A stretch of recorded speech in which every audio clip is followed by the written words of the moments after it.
Do do do, theme song. Do do do, I'm broke, so this is my theme song. Do do do, just imagine this is an awesome theme song. Do do, theme song.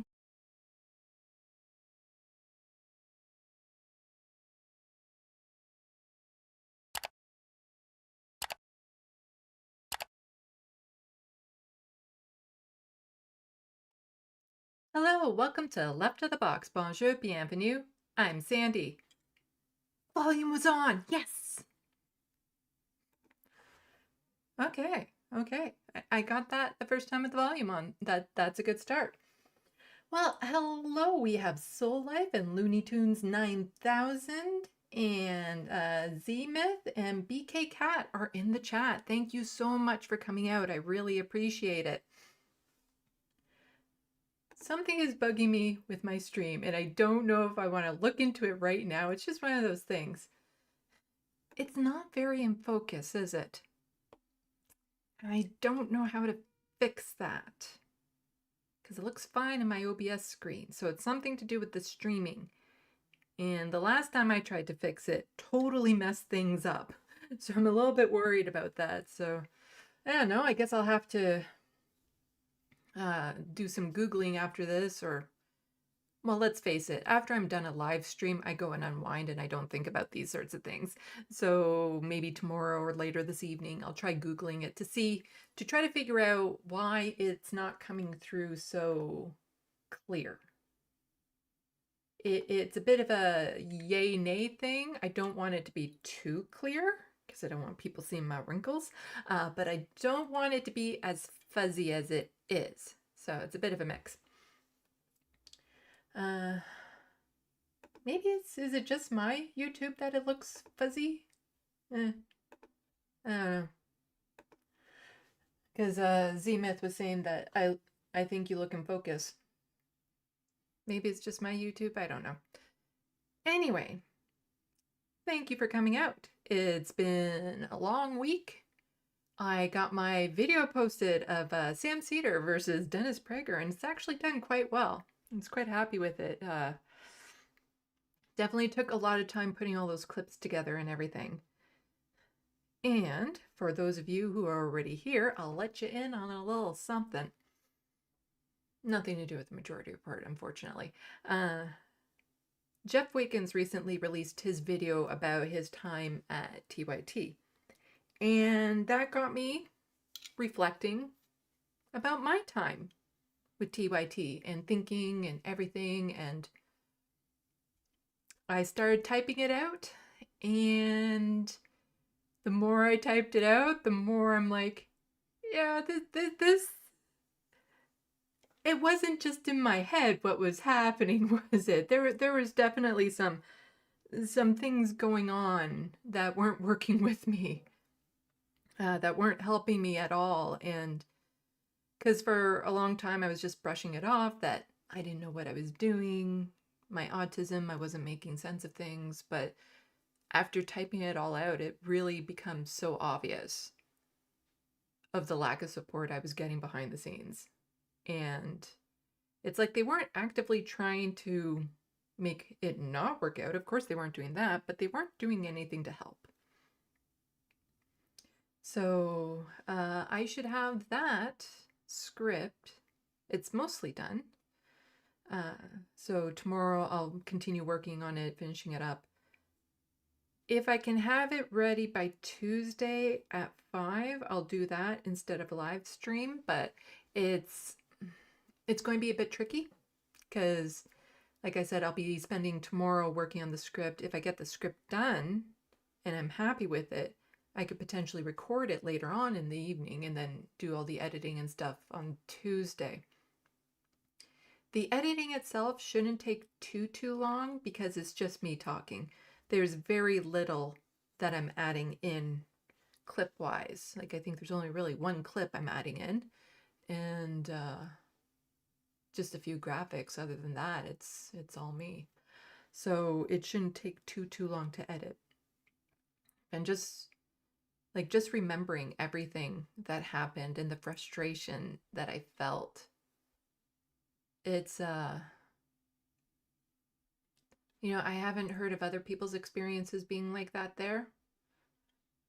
Other people talk about having good experiences. Jeff was definitely more mixed. And even mine is mixed to some extent because, it wasn't all bad. There were good things. So, yeah, it will be interesting to see how other people respond to it, because then that will help me figure out if I'm like, am I totally out to lunch with this, with how I was feeling? Or is this just normal? I don't know. I don't know what normal is. So just want to show off. This is a bracelet I'm wearing. It's a little squirrel wrapped around my wrist. I like it. I used to visit my grandmother in the long-term care home and would wear very blingy type jewelry because she also really liked it and it made her smile. So I would wear it, especially on her behalf. Okay, so with that, got some news to cover. We'll start with the Gaza stuff because it's horrible. Well, the Canadian news I'm covering isn't exactly uplifting, but nowhere near as bad as what's happening in Gaza, of course. Is everyone hearing me okay? I'm not projecting as much as I normally do, but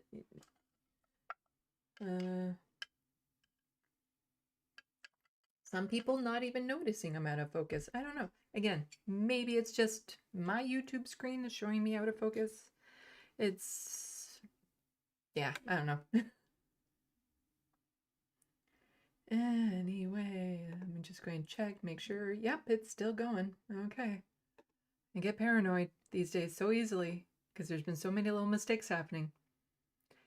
Anyway, content warning. Going to be talking about Gaza and everything horrible with it. Okay, BKK hears me well with the earbuds in. Okay, good. So I won't yell. Yeah, I won't yell or anything. Okay, on to horrible news. So there was a ceasefire in Gaza. And ceasefire to me it's a bit of a silly phrase in this situation because a ceasefire would usually mean both sides stop their hostilities. But really in this, only one side has been extremely hostile through all of this. Yes, you had what happened on October 7th, which was horrible. But ever since then, every other day, all the deaths, everything, it's been very one-sided. Like for this, as they want to call it, conflict to stop, it just requires Israel to stop what they're doing. Suddenly got really dry in here. My throat is very scratchy. Anyway, so it's disturbing what's happening there, and the ceasefire stopped, and immediately after the allotted amount of time to switch some hostages over and stuff was over, Israel went right back to their offensive, which is just horrible. Like, I remember saying that they released some of the prisoners, the hostages that Israel had back into Gaza, and now potentially their life is more in danger than when they were in prison, which is just so cruel and uncalled for. And the death count is up over 17,000 last I saw. It could be a lot higher. Almost half are children. One of the stats that I'm going to be coming across, like over 60% civilians. Like, it is just... This will be in the history books. And it's not going to reflect well on the Zionists and everyone who stood up with them. So Israel presses on with its Gaza offensive after U.S. veto derails Security Council effort to halt war. So Israel's military pushed ahead with a punishing air and ground offensive in Gaza on Saturday, bolstered by U.S. vetoing a UN Security Council effort to end the war, and word that an emergency sale of 106 million worth of tank ammunition had been approved by Washington. Gee, I wonder why. they vetoed the ceasefire. Like, that's part of the problem with these UN councils and stuff like that, is that there are people involved with it that have biases, governments that have biases, and the United States is making a lot of money off of this, and there's no risk to the United States. You know, they're not the ones that are ever going to be under fire from this. Unable to leave Gaza, a territory 25 miles, 40 kilometers long by about 7 miles, 11 kilometers wide, more than 2 million Palestinians faced more bombardment Saturday, even as areas that Israel had described as safe zones. Yeah, there's nowhere for them to go at all. The sale of nearly 14,000 rounds of tank ammunition was announced a day after the U.S. vetoed a UN Security Council resolution demanding an immediate ceasefire in Gaza, a measure that had wide international support. Okay, I saw a few people saying, well, where was Canada's vote on this? We're not part of the Security Council. Though I'm pretty sure we would have vetoed it as well. That's Canada falls suit to whatever America does. The U.S. said the Secretary of State, Anthony Blinken, determined that an emergency exists in the national interest requiring the immediate sale, meaning it bypasses congressional review. Such a determination is rare. So, it's an emergency that Israel is facing right now with Gaza. It's an emergency. They have to get those weapons over to Israel right now for an emergency, for you know, their right to defend themselves from what? The rocks that they've made that they can now be thrown at them? Like, large parts of Gaza is just rubble now. The amount of people who have died and are wounded, they're no threat. The, like, 90% of the people there are not threats.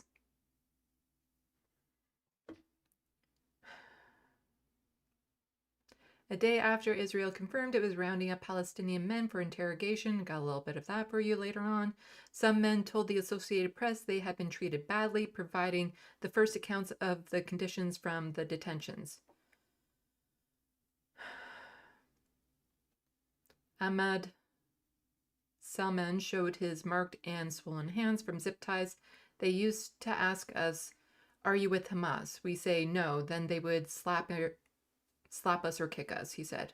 The Israeli military had no immediate comment when asked about the alleged abuse. With the war in its third month, the Palestinian death toll in Gaza has surpassed 17,700. The majority women and children, according to Health Ministry in the Hamas-controlled territory. The ministry does not differentiate between civilian and combatant deaths. Israel doesn't either, but for the opposite reason. As far as they're concerned, everyone there is a combatant. 2 hospitals in central and southern Gaza received the bodies of 133 people from Israeli bombings over the past 24 hours, the health ministry said midday Saturday. Israel holds the Hamas militants responsible for civilian casualties, accusing them of using civilians as human shields. It's getting kind of old, isn't it, to say that? It's been thoroughly rebuked. Like, they're in such a crowded area that they're surrounded by civilians, and like, seriously, what kind of offensive do they really think Hamas is capable of pulling off at this point? They're safe in Israel. They are safe.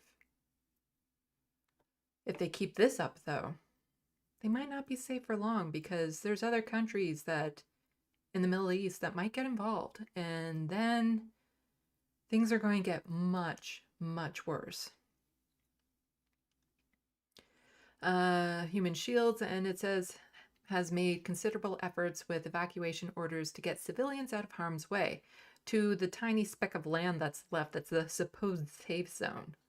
It says 97 Israeli soldiers have died in the ground offensive after Hamas raided southern Israel on October 7th, killing about 1,200 people, mostly civilians, and taking about 240 hostages.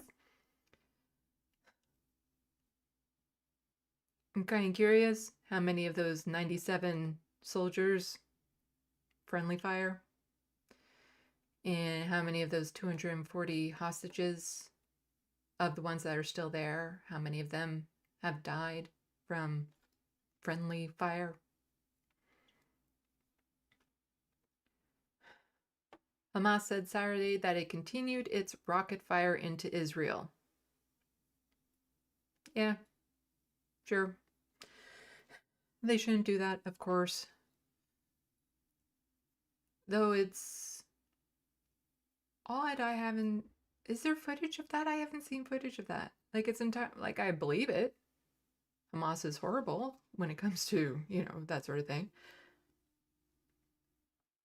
But it's not like they have precision-guided missiles capable of taking down buildings. In Gaza, residents reported airstrikes and shelling, including the southern city of Rafah near the Egyptian border, one area where the Israeli army has told civilians to go. In a colorful classroom, 3 knee-high children's tables were strewn with rubble. Yeah, it is disgusting that the Israeli government keeps on telling them, move here, move here, move here. It's safe, it's safe, it's safe. And then ends up bombing that place that is even more compact, more dense with civilians, as more and more people are being forced into these tiny areas. And then they bomb them anyway. We now live in the Gaza Strip and are governed by the American law of the jungle. America has killed human rights, said Rafah resident Abu Yasser al-Khatib. In northern Gaza, Israel has been trying to secure military's hold despite heavy resistance from Hamas. The military said that it found weapons inside a school, a densely populated neighborhood of Gaza City, and that in a separate incident, militants shot at troops from a UN school in the northern town of in a northern town. At what point does this become just self-defense?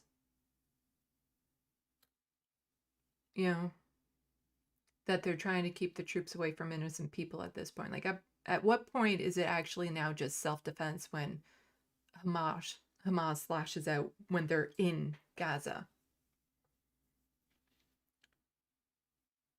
Like, does Israel just keep on thinking that everyone there is going to sit around and take the bombardment, take the abuse, take being rounded up, take their hospitals being blown up, watching their children be massacred in front of them?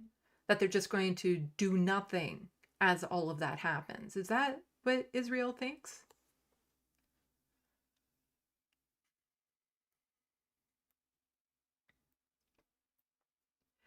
More than 2,500 Palestinians have been killed since the December 1st collapse of a week-long truce, about 2/3 of them women and children, according to Gaza's health ministry. Let's see. The truce saw hostages and Palestinian prisoners released, but Israel says 137 hostages remain in Gaza. Well, then quit bombing it so you can get them back. On Saturday, a kibbutz that came under attack on October 7th said a 25-year-old hostage, Sahar, had died in captivity. His captors said he was killed during a failed rescue mission by Israeli forces Friday. The Israel military said Hamas killed him. It's sad when it's like, I have no idea. Either is very plausible. I believe either of that could be true. That it was, the Israeli troops that killed him or Hamas that killed him. Like, that's equally plausible at this point. With no new ceasefire insight and humanitarian aid reaching little of Gaza residents, reported severe food outages. 9 of 10 people in northern Gaza reported spending at least one full day and night without food, according to World Food Program assessment during the truce. 2 of 3 people in the south said the same. The WFP called the situation alarming. I am very hungry, said Mustafa, sheltering in a UN-run school in the devastated refugee camp in the north. We are living on canned food and biscuits, and this is not sufficient. While adults can cope, it's extremely difficult and painful when you see your young son or daughter crying because they are hungry, he said. Israelis who have been taken hostage also saw the food situation deteriorate. The recently freed person told a rally of thousands of people in Tel Aviv seeking the rapid return of all. We ended up eating only rice, they said, who was held for 49 days. The rally speakers accused Israel's government of not doing enough to bring loved ones home. How can I sleep at night? How can I protect my daughter? Asked a person, the father of an 18-year-old hostage. On Saturday, 100 trucks carrying unspecified aid entered Gaza through the Rafah crossing with Egypt, said a spokesman for the Palestinian Crossing Authority. That is still well below the daily average before the war.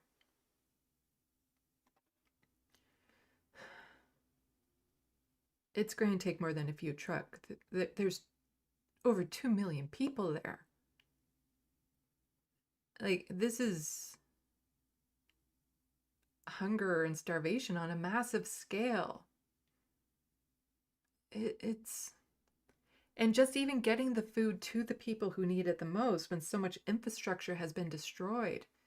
Okay, so they have the food, but they don't have anywhere to store it. They don't have anywhere to cook it. They don't have any clean water for it. It is just...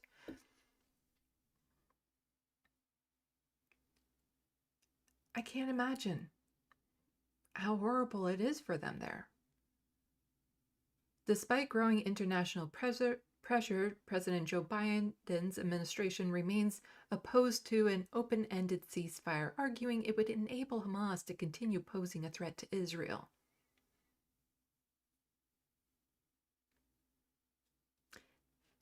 I don't think Hamas has ever really been a threat to Israel as a whole. They would have attacks here and there, but they were never capable of bringing down Israel. Israeli Defense Minister has argued that a ceasefire is handing a prize to Hamas. Really? Really? That stopping killing them for a few days, that's a win for Hamas? It'd be a win for humanity. Blinken continued to speak with counterparts from Saudi Arabia, Turkey, and elsewhere amid open criticisms of the U.S. stance. From now on, humanity won't think the USA supports the Universal Declaration of Human Rights, Turkish President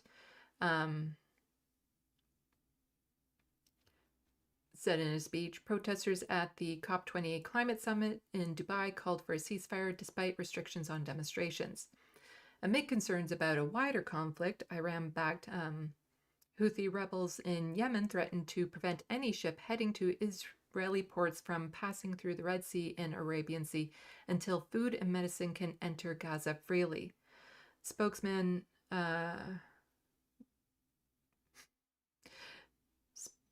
General said in a speech that all ships heading to Israel, no matter their nationality, will be a target. In southern Gaza, thousands were on the run after what residents called a night of heavy gunfire and shelling. Israel has designated a narrow patch of barren southern coastline as a safe zone, but Palestinians describe desperately overcrowded conditions with scant shelter and no toilets. They face an overnight temperature of around 52 degrees, which is 11 degrees Celsius.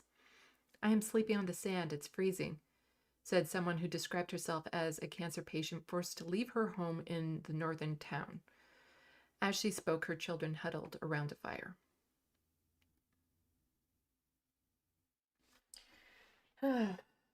It's all of this suffering is preventable. Like it's intentional. It is by design. It's what the Israeli government is doing. You know, it's horrible. This is the post I was talking about the captive men whom they stripped down to their underwear and paraded around and videotaped, which is abuse all in its own. Like the humiliation, as some people have rightly called it, it's also like sexual harassment and abuse. But there's this video here.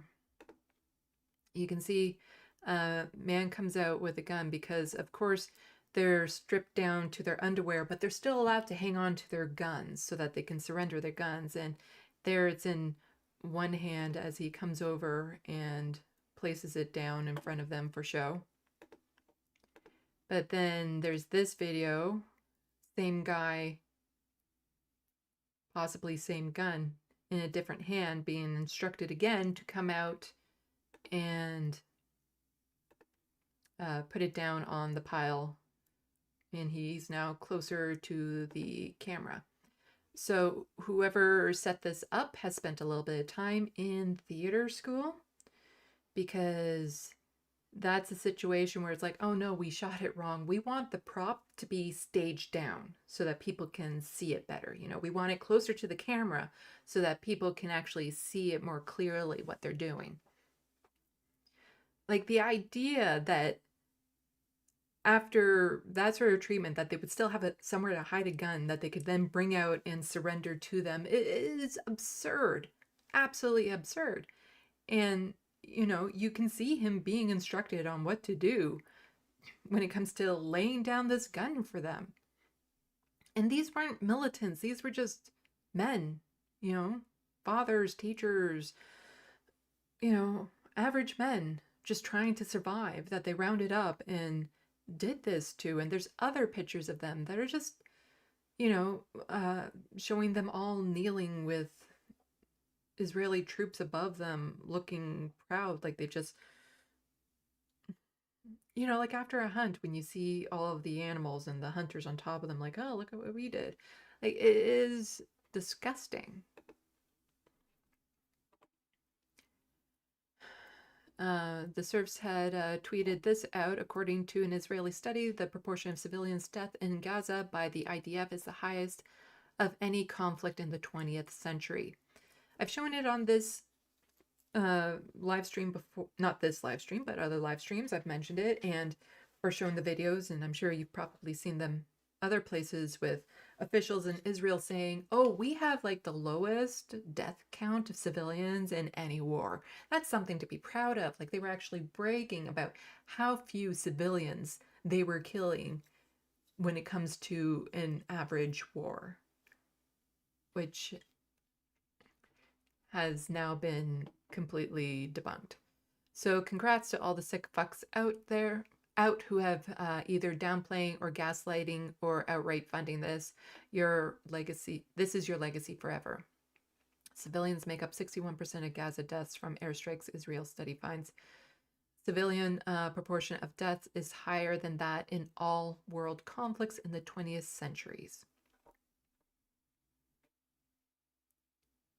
Everything Israeli officials come out with and say turns out to be lies. It gets so hard to tell what's going on over there anymore because you don't know who you can trust. You don't know. Like the only thing you can trust is the video that you see that gets smuggled out, but you got to remember a lot of those reporters have been killed. They've been targeted specifically because they were getting information out. And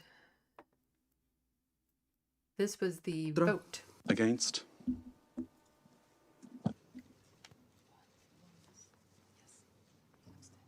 Abstenciones. Abstentions.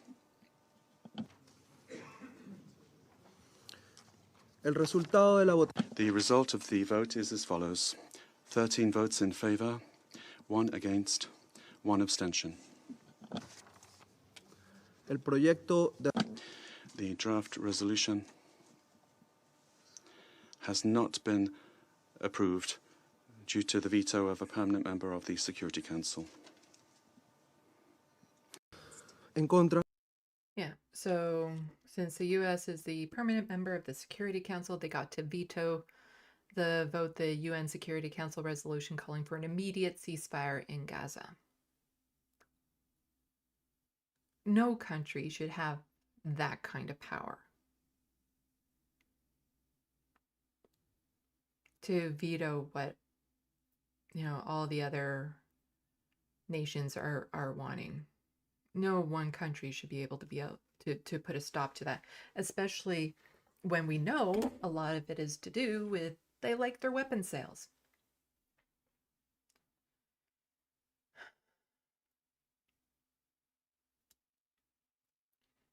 Was it in this article? There was actually a bit of a news clip I wanted to show. Or was it a different one? Sorry, there's so many tabs and stuff. Not that one. I don't know. There was Gaza,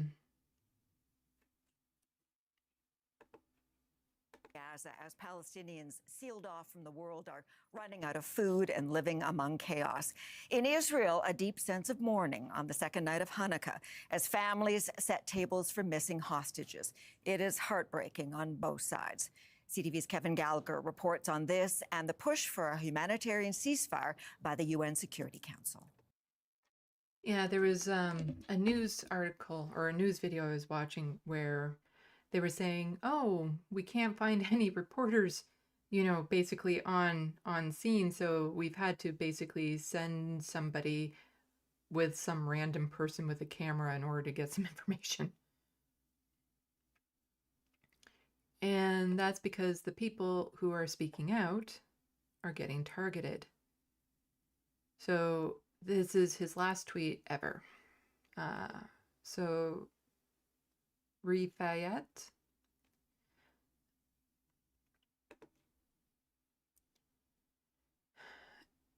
He was very outspoken and letting the world know what happened, and he was targeted. He left a school because he didn't want them to be targeted along with it, and the house he went to with his sister and brothers was targeted, killing him, them, and children. These are war crimes. Like, there's no short way around it. They are war crimes. In his tweet from just December 4th, he said the Democratic Party and Biden are responsible for the Gaza genocide,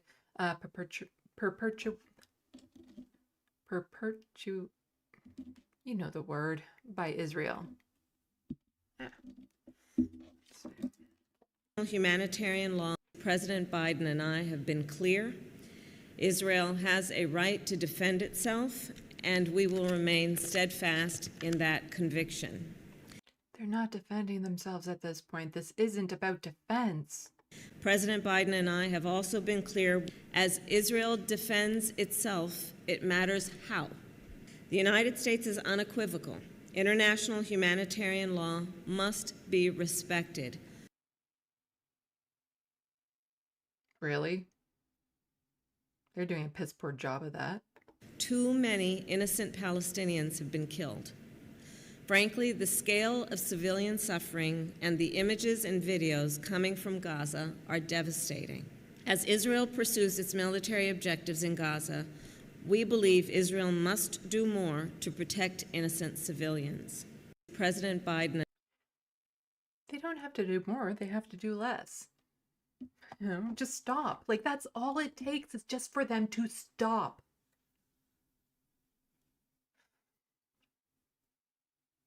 Like, all of these horrors can end right now if Israel just stops doing this.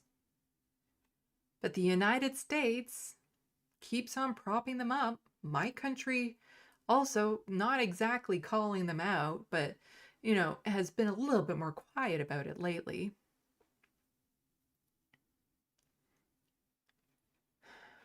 So,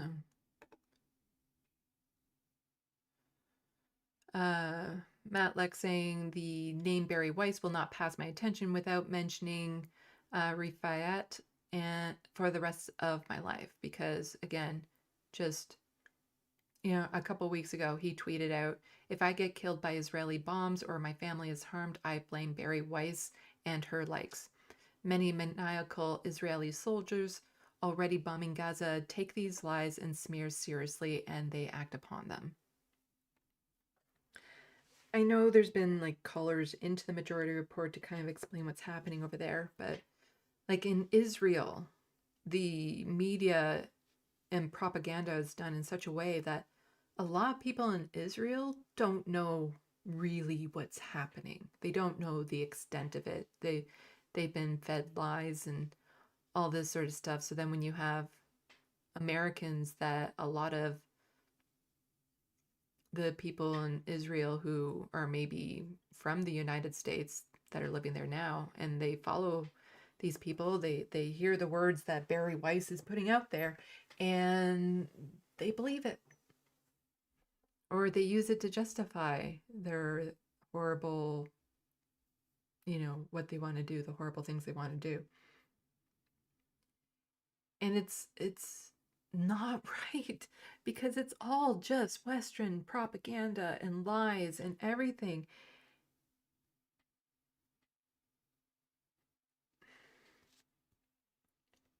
But for us that know, who see and are aware of what's going on, it's just, we gotta make it stop somehow.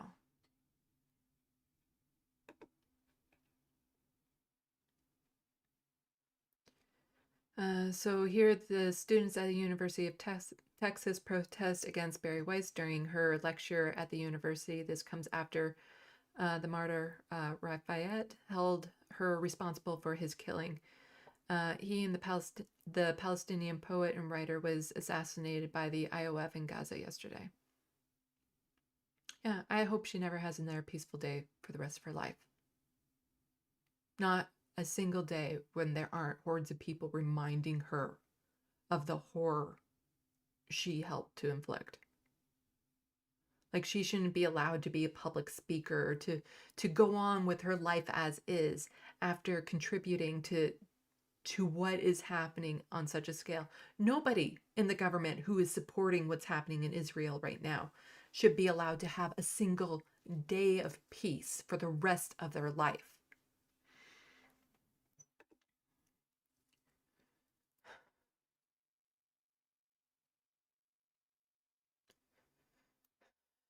So part of the reason why they're pointing out to Rifayat is he had posted a very dark joke.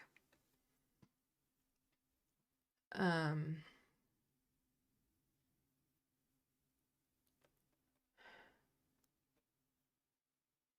understand why he posted it. It's probably something I would have posted in a similar situation. But he made comments about the lie about an Israeli baby being baked in an oven by Hamas. And he made a very dark joke about that.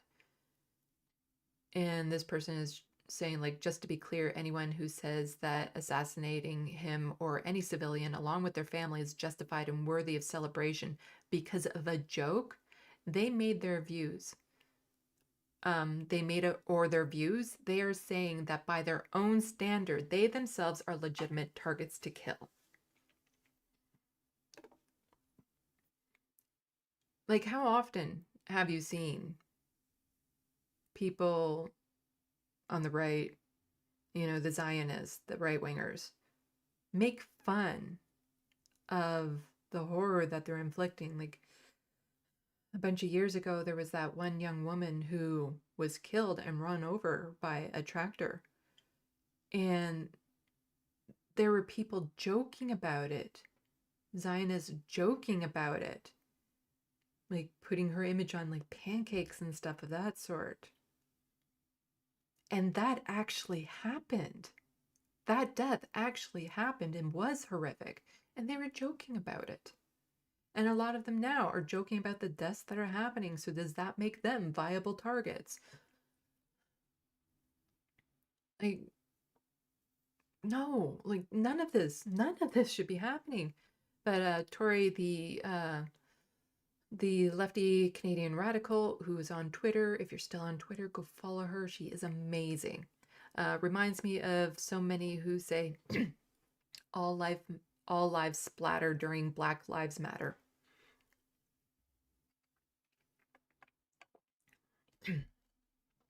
During Wet'suwet'en protests, Canada's Conservatives were selling decals about running over protesters and raping Greta Thunberg.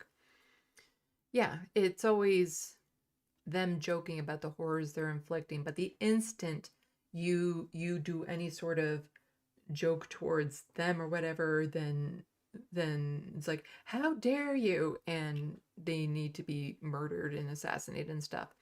And so what Tori is talking about here during the Wet'suwet'en protests,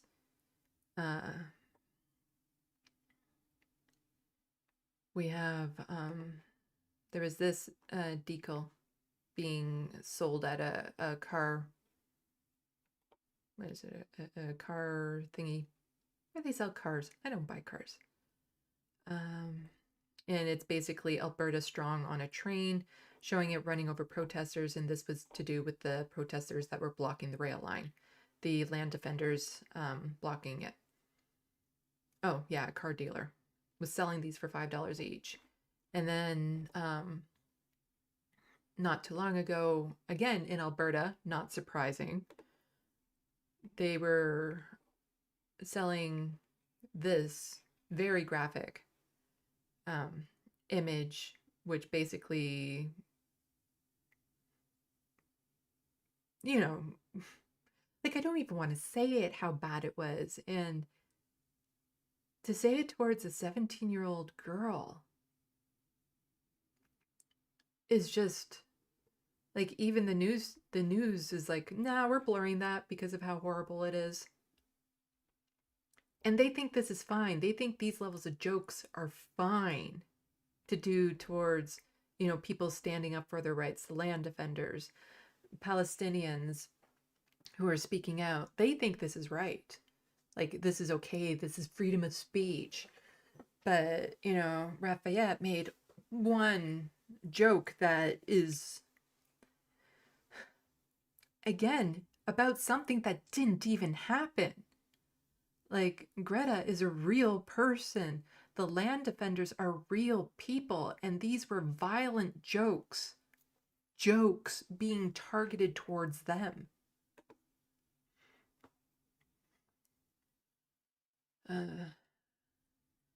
But at least in Canadian media, you know, some things are turning around a bit because, like, that's the thing. They think it's fine that the right thinks it's fine that they can say all these horrible jokes and everything that's happening there. But as soon as a reporter says something that's accurate, but they don't like it, they say, how dare you? In Ottawa, thousands of Jewish Canadians rallied on Parliament Hill in support of the war, while inside Parliament, Palestinian Canadians made a plea for help. Yeah, they're rallying in support of the war. But he's like, how dare you say that? This news is so biased, blah, blah, blah. And it's like, no, it's accurate. It is accurate. And even in Canada, well, not even in Canada, for those of you who watch this channel, you know by now, of course in Canada, they're trying to cover it up. They're trying to minimize it, make it seem like it's not as big of a deal. So this person had tweeted out community reporting that an email to all TDSB, that's the Toronto District School Board staff today, titled Supporting K-12 Educators Addressing the Conflict in the Middle East, minimizing the number of Palestinians killed by Israel by nearly half. Also, it's a genocide, not a conflict. So this is the email. We share the profound grief of our communities faced with more than 10,000 Palestinians and 1,400 Israelis who have died and the Israeli hostages still held captive, and the countless numbers of innocent people who have been injured. And it's titled, addressing the conflict in the Middle East. So they exaggerated the number of Israelis because that has been lowered down to 1,200. Well, I'll show you this. So far, with the Palestinians, you have over 17,000 fatalities, 46,000 injuries, 1.93 million displaced, 0 hours of full electricity. And 70% of reported fatalities are women and children. Families with multiple fatalities, 1,550. I don't know if that's including the families that were completely wiped out. And then in Israel, over 1,200 reported fatalities. 1,162 identified fatalities, including at least 33 children. So yeah, even Canada is still up on the propaganda, trying to minimize everything that's happening there. And it's getting worse, their tactics. So Israel forces are flooding Gaza's tunnel system with seawater, a crime with devastating consequence on the urban infrastructure. As they do this, their airplanes drop leaflets quoting the Quran, and the flood seized them. We are dealing with genocidal fanatics. Flooding the tunnels destroys the water basin. So any fresh water that they had will be destroyed. Destroys infrastructure, destroys farmland, destroys so much. Like the level of devastation Israel is doing to Gaza. You can't even say anymore that they're doing it because they want to, build settlements on it and stuff, because they're making it impossible for anything to live there. So then that would mean they're just doing this about wiping out Palestinians. That's their goal. That's what they're trying to do. Because they're making it impossible for infrastructure, farming, water to be viable on that land. And it's like, when this is finally over, where are the survivors supposed to go? They can't go back. There's nothing to go back to.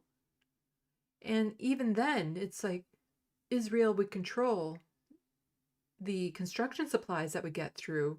So, how do you rebuild a city when all it is rubble? Historical buildings, schools, universities, religious institutes, all destroyed.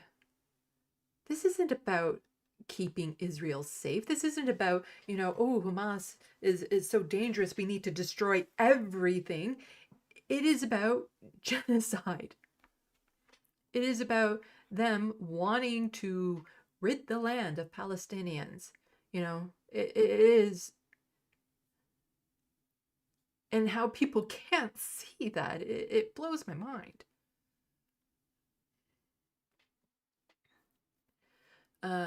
If you listen to liberals talking about how things in Palestine are so complicated, you will realize how slavery lasted so long. Yeah, this is really putting in perspective a lot of things, like when we wonder, how did this thing happen back then? Why did the people allow this to get away with it? Now we're seeing it in real time. Tory again saying over 70% of Americans support the Iraq War. Today, most claim to be among the 20 to 30% who oppose it. And she's quote tweeting somebody saying, in 2001 to 3, I did a bunch of research in South Africa.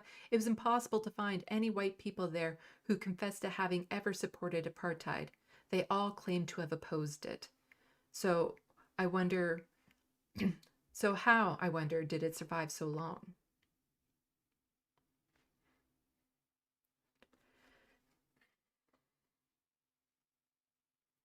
Yeah, it's,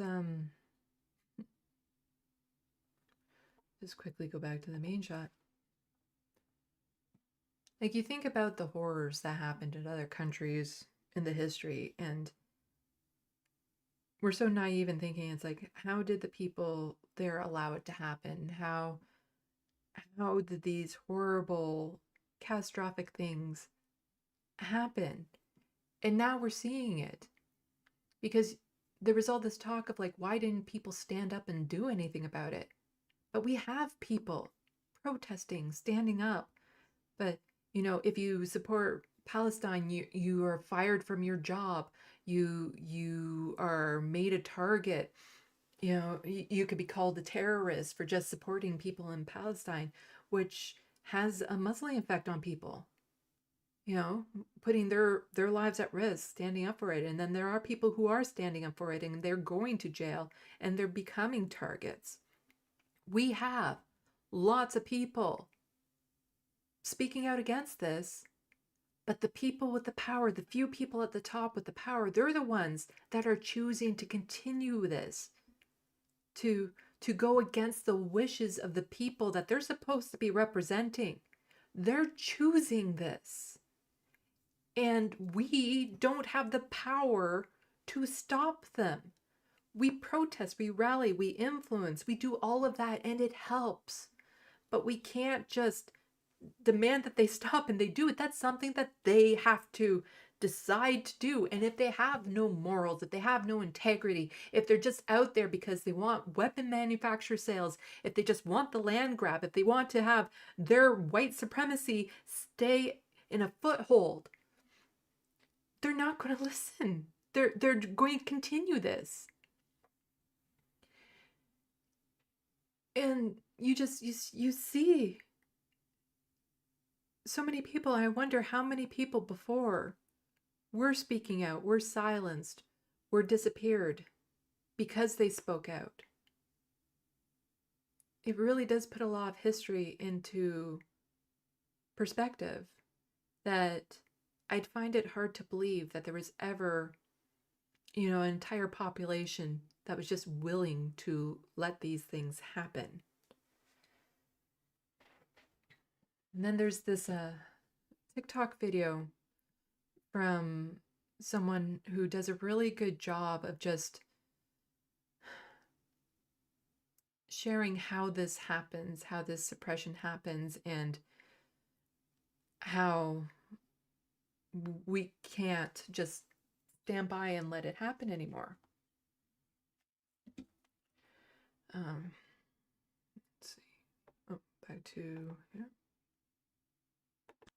Every time I try to make this video, it gets deleted. And I'm not even talking about posting this shit on the page. I'm saying just hitting record and this shit acting like it don't want to record what I'm saying. I'm at my wit's end. I'm at a breaking point. Today, I've reached it. I'm tired of all of this shit, right?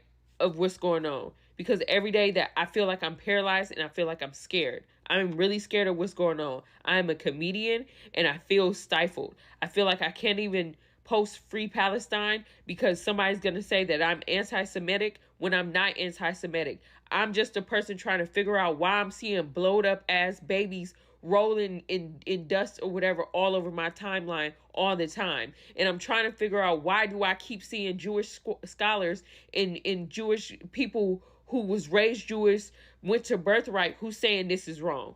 That's what I'm trying to figure out. And as a comedian, as a New York City comedian, most of the top places, a lot of Jewish people own those places. So there's a lot of fear within the comedic community because they don't want their livelihoods to be taken from them. But I'm sitting here trying to figure out, if nobody is big, bad, and scary and own everything, I shouldn't be afraid to speak my truth. So nobody is big and bad. Nobody owns everything. So I'm able to speak my truth. That's what I'm doing right now. It's Free Palestine. I'm tired of it. It's Free Palestine. I'm tired of being scared.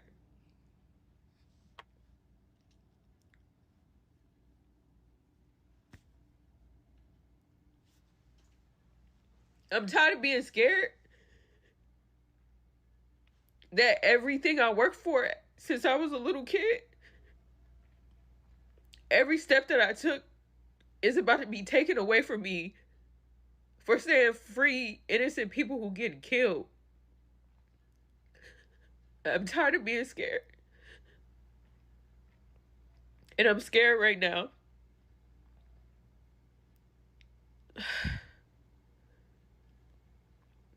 But this ain't happening to me. It's happening to those people. And I don't know what's going to happen to us in the next year. And I'm really scared. But I think I'm more afraid what if I never said anything? Look, if you Jewish, I'm really sorry for everything that has happened to y'all and what's going on. And I'm sorry that this day had to come. But all this overwhelming knowledge and seeing people, little babies, burnt to crisp, rolled up, completely dried up, these bombs, and seeing the death toll go up and every day, I can't do my art like I'm supposed to. I can't sit here and pretend like this shit not happening. It's curtains for that. I can't. And I mean, no disrespect to nobody, but what the fuck is going on? And why is so many people so afraid just to ask what is going on? When I can watch somebody like Juliana Margulies sit here and say that black people don't exist and that black people are lower than Jewish people. You want to know what? She's absolutely right. Because the problem that black people is having right now, I can't speak for all black people, but a lot of people of color is having right now, is black people has always understood proximity to whiteness. I'm watching this and it looks like white people versus brown people. The optics of that is crazy. And then when you got a homeboy saying, oh, I'm going to do a whole racial genocide, like my brain is in shambles right now. I'm confused, I'm sad, and I'm scared every day. And I'm really interested to know how is everybody living a regular life right now, because my life does not seem regular. I feel like I'm walking around dead inside every day because things are getting worse and worse. And what day is it going to be that pulls the right trigger that war is going to happen? What's going to happen? Like I'm so all tired of all this stuff of being able to take somebody's whole career away for just sitting here saying like, what's going on? And then the NFL got people kneeling. Y'all could have picked a different gesture. That's what I'm just trying to, I think a lot of people confused, not because they stupid or they ignorant, they ain't doing the work. In the last 2 months, I think I have probably consumed over 5,000 videos of me going back seeing what is this, what is that, and now getting called stupid just because I'm not pro-Israel. Afraid to lose my job because I feel bad for all this stuff is going on, but the overwhelming evidence shows that I am free Palestine. And I don't want to hear nothing about no terrorist group. Free Palestine. It's not about the terrorist group. That's clearly goes without saying. But yeah, I can't live in fear no more. Whatever. If I ain't got a career, I make my own shit. I make my own shit. But I can't live like this. I can't live scared. I wasn't raised like that. So yeah.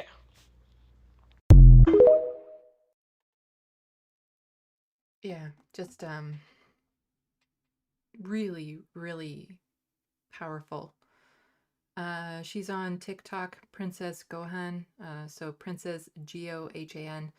If you're on TikTok, please go follow her, support her. It is to just see everything that's going on and seeing the people in power constantly dismiss it, constantly acting like it's not a thing, constantly saying, well, Israel has a right to protect itself, but we see what they're doing.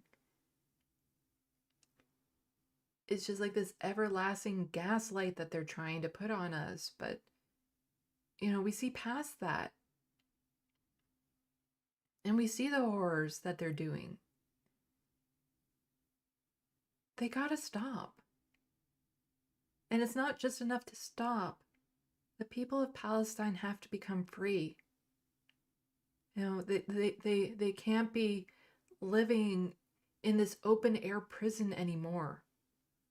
They have to be able to have homes that they can go back to. Infrastructure, health care, the food that they need. Like, we're far past the point of just a ceasefire. And Israel is responsible for this.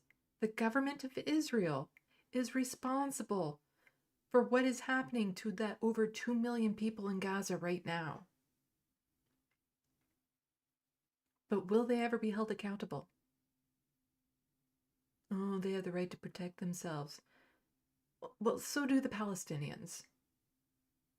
And yet, as soon as they fight back, they're terrorists.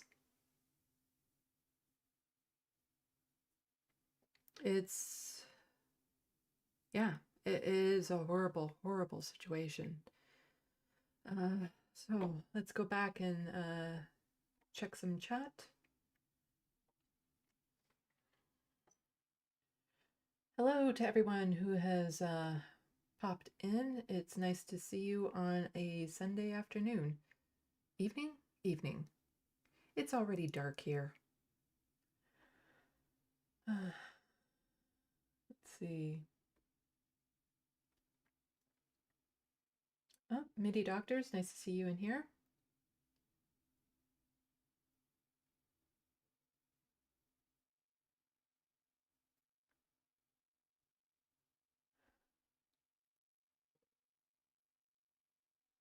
Okay, I'm trying to find comments that aren't part of conversation and that I know what they're in reference to.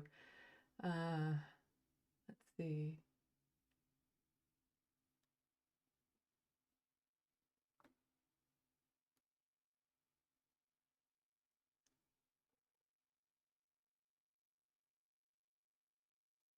MIDI Doctors, yeah, it's fucked up, but remember, we see more now than ever. We can see what's going on forever now. Tyler Hackner, hello. Choosing to fund war crimes.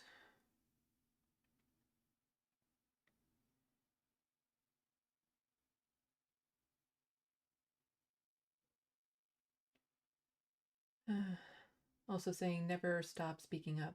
Yeah, what she said was just so powerful.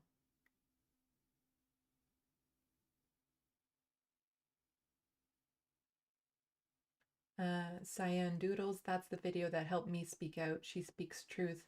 My life right now. Yeah. Like, social media is one of those things where it can be used as a weapon and used as a rallying point. Because I know, like, when it came to what happened in Myanmar with the Rohingyas, Facebook was primarily responsible for the organization of the horrors that happened to them. But here we are, and Israel is trying to stifle social media because it's being used to get people to speak up, to show the horrors that are happening, to get people involved and waking up to everything. It is just so, there were times back before where people just simply didn't know what was happening at all and just took the word of their government. And so it was so much easier to get away with these atrocities. But now that we have so many people speaking out, it is, you know, one person helps another to find their voice, that helps another to find their voice, that helps another. And, you know, how can you look back 5 years from now, 10 years from now, and live with yourself if you didn't say, I tried to stop it. I tried to say something. I spoke out. Like to be one of those people that was pointed out in the other tweet about how nobody was saying anything back when apartheid was happening, but then now it's so hard to find anyone that was, you know, in favor of it.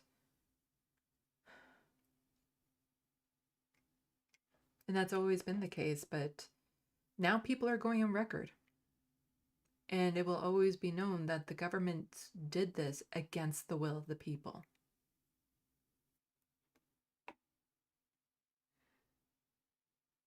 Looney Tunes 9000, no one should be scared to speak up for yourself, not let someone speak for you.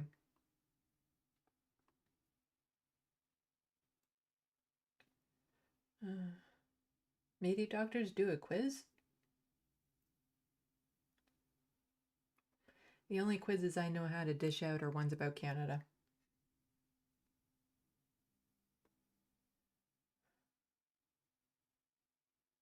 Yeah, Ross Carson, I am so tired of hearing Israel has the right to defend themselves. No shit. Yeah, pretty much at this point, it's just them saying we have the right to commit genocide. Like, that's all that phrase is anymore. Like, when I hear that, that's all I think of. Like, we have the right to level Gaza and kill everyone in it.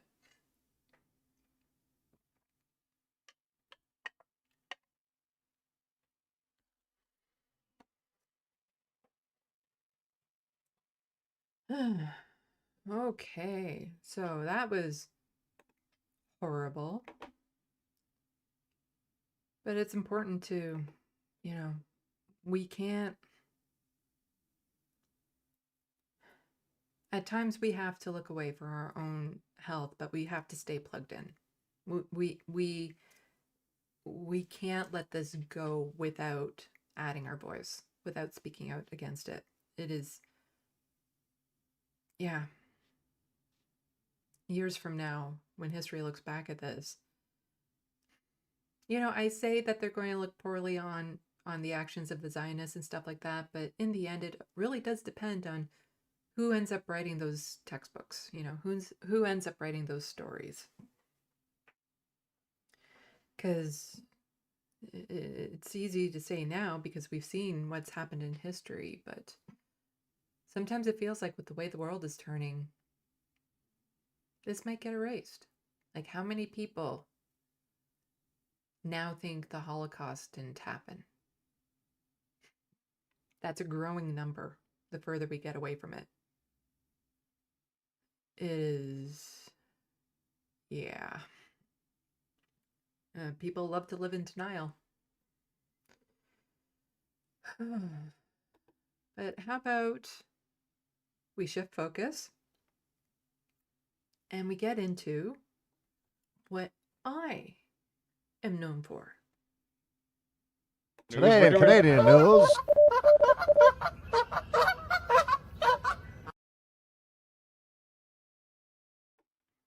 Yes, today in Canadian news, our healthcare. Oh boy. Canadians really need to wake up to what's happening here. I was going to share this last live stream. I didn't get around to it, so I'll go for it now. BC, so BC, for all those of you outside of Canada, stands for British Columbia. Woman gets surgery in the US. Yeah, we all know what that means. Says wait times at home could have cost her life.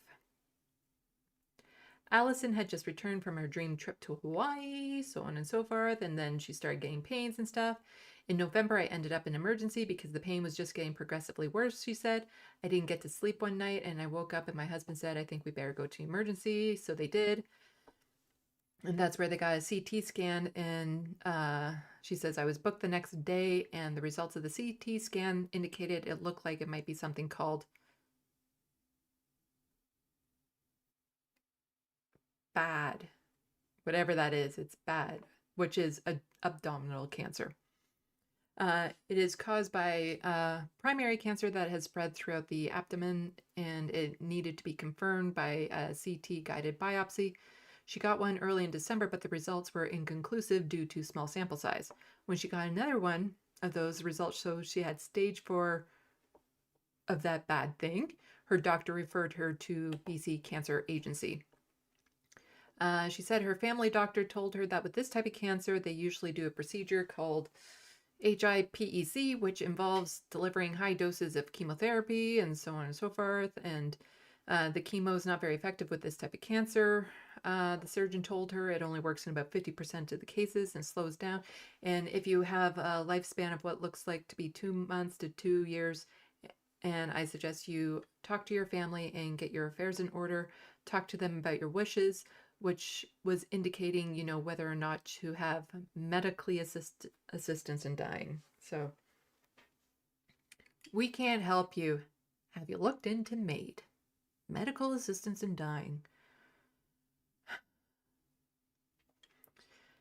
She said she was floored by the news and had to tell her kids, and that it was the worst day of her life.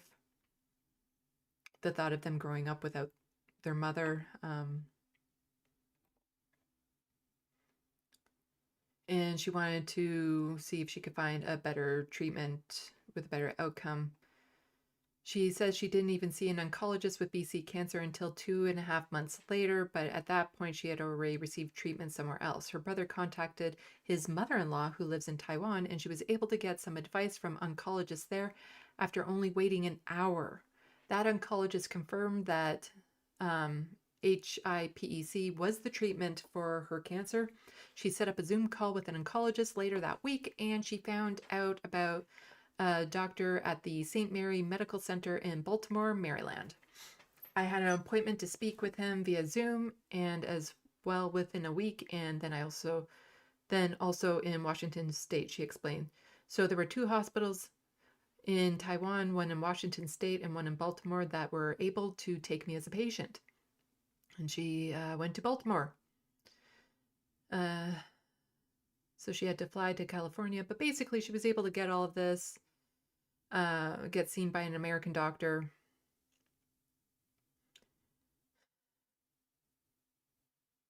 And with the help, so she said before she left, I'm trying to like speed read through this, and I've already read it, so I know what's coming up, but then I'm worried I actually missed what I was supposed to say, because I don't want this live stream to just be me reading articles to you, because my sight reading isn't necessarily the best. But I'm trying to just get to like the important parts.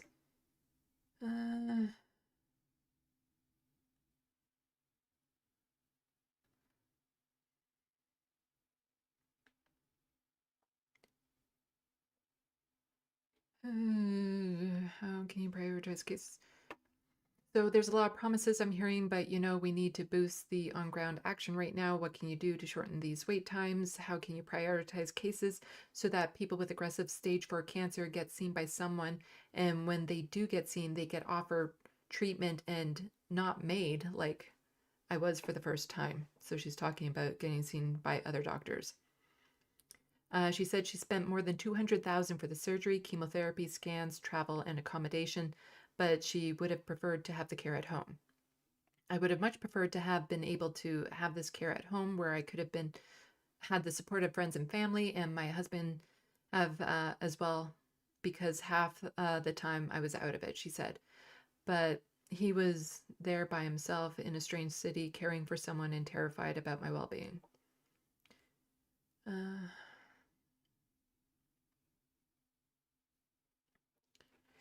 And then just, you know, officials giving excuses as to why this is a problem in BC and why she can't get seen.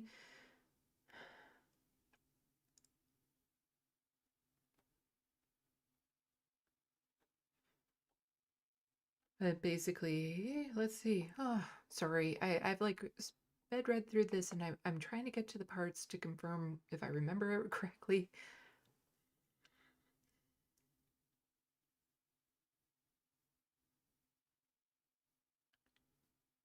So without the surgery, there is not really a good hope, but it requires, of course, the expertise of someone who is willing to spend the hours because these are long operations that lie somewhere between 8 and sometimes 12, 15 hours, he added, but most of the time somewhere between 8 and 10 hours. And it's hard to find doctors in Canada willing to do surgeries that long for how much they're getting paid. So she is doing well, and thanks the team at Mercy Medical in Baltimore, I feel 100%, she said, some days even better. There is nothing that I did before I got sick and I can't do now. I mean, I can ride my bike 15 kilometers and go have dinner with friends and ride home afterwards. I can golf 18 holes without feeling tired. I started running again and haven't run for 10 years. So she's doing much, much better, but she's on the hook now for the cost of that because the Canadian government won't cover it, because sometimes we can get treatments in the States as long as they're treatments that were approved by the Canadian government, but since they weren't able to in a timely fashion get her tests done and everything she needed, and she just went ahead with it somewhere else, then they're saying, nah, we can't cover you because this isn't what we were recommending. We were recommending MAID. It's horrible. So this is something that's been happening in Ontario that I've done videos about a long time ago. This has been in the works for a while, but at least 99 patients placed in Ontario long-term care homes without their consent, AG fines. Law amid at moving alternative level care patients who can be released from hospital but need a bed. At least 99 hospital patients in Ontario have been placed in long-term care homes without their consent, the province's Auditor General has found. Opposition politicians and senior advocates have roundly criticized the law the Progressive Conservative government enacted last year to enable those moves, which can see patients placed in homes up to 70 kilometers away or 150 kilometers if they are in the north. And so what all this does is it takes people away from their supports, their family, their community, and puts them in for-profit care homes. That's a really slick deal there that Doug Ford made with his buddies to help fill the bed in long-term care homes. He's just going to ship people against their will to them if they need a bed. And also because hospitals are so poorly understaffed and in desperate situations, they need the beds cleared up. So yeah, we're just going to send people kilometers and kilometers away where you can't get the support of friends and family to come and visit you in the hospital while you're trying to recover from whatever you have. And he put that in a law that, you know, they can do this without your consent, or if you tried to stay in the hospital that is close to your friends and family, you'd get charged $400 a day to stay where you are.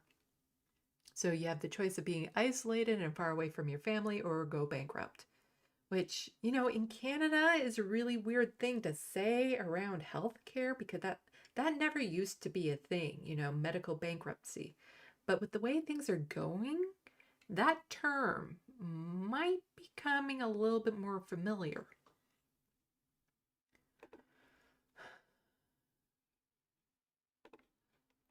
So staff shortages cripple some emergency departments in Ontario, Auditor General. The number of emergency department closures in crisis healthcare staffing has increased and compounded in recent years, largely driven by the province's inability to properly staff hospitals, Ontario Auditor General has found.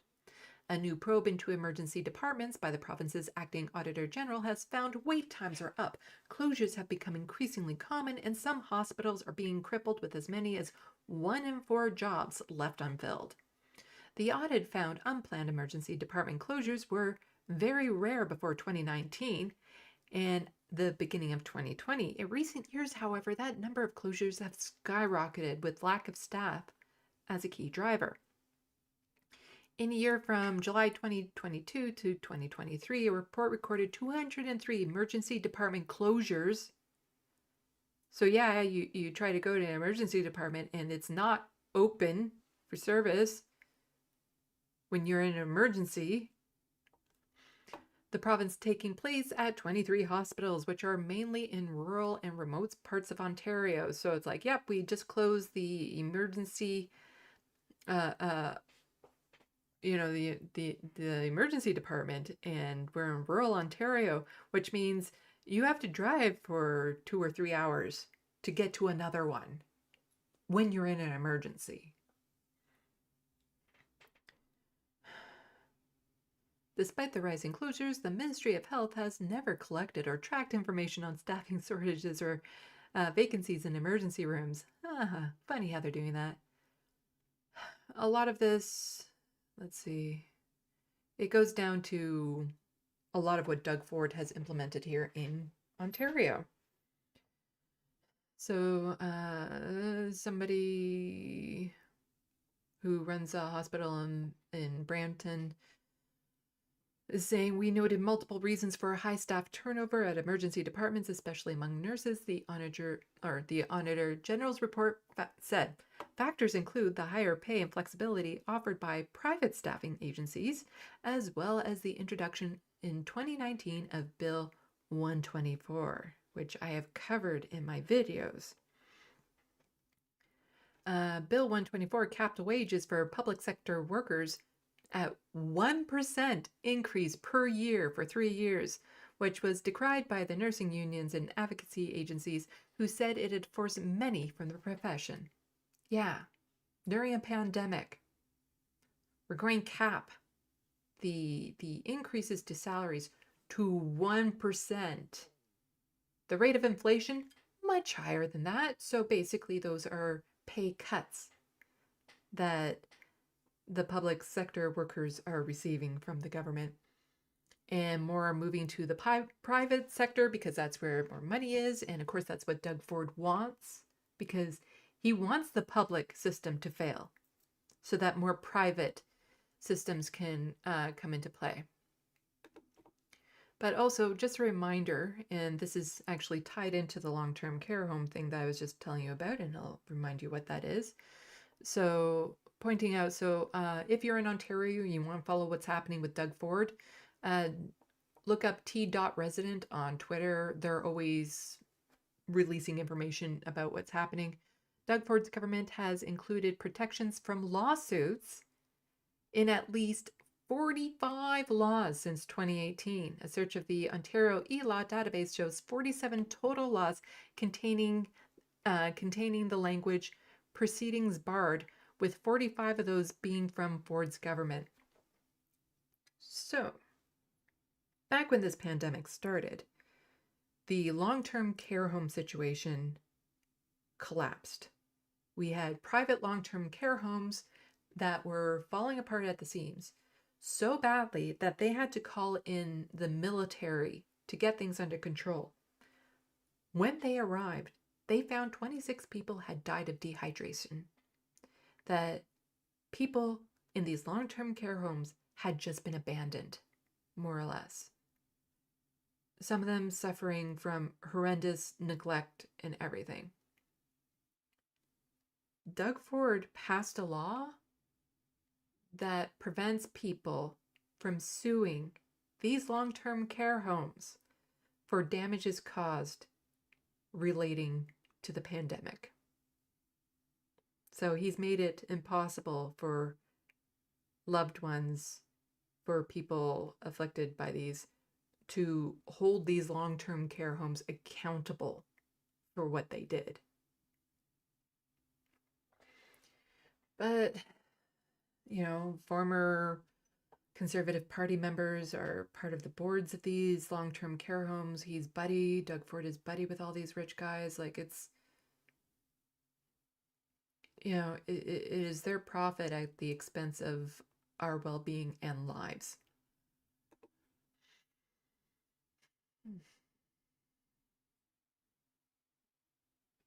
And so, related to this, I feel obligated to point out that Ford Nation, Doug Ford has tabled legislation that will eliminate mandatory coroner's inquests for construction-related deaths just like this one. This undermining of justice, health, and safety law will embolden developers to violate workers' rights. And this was talking about tragic news this morning. No one should lose their life on the job. I expect the Ministry of Labor will do a thorough investigation to understand what happened. My thoughts are with the worker's family. So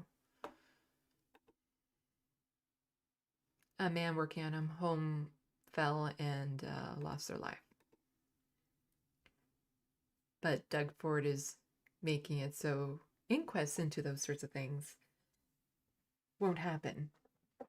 Just like you can't sue people for wrongdoings, we can't even look into why these things happened and hold companies accountable.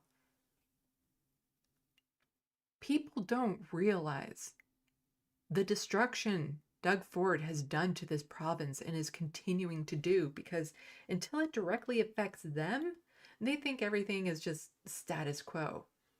But as soon as, they have someone that needs to go into a long-term care home, as soon as they need to go to an emergency department, as soon as they know somebody who's lost their life on the job, until those things happen to them, they won't know any of this is a thing. Because Canadians are so not plugged into politics, because for the most part, everything is all right for the majority of them. For people like me, it's not all right. And I see clearly what's happening.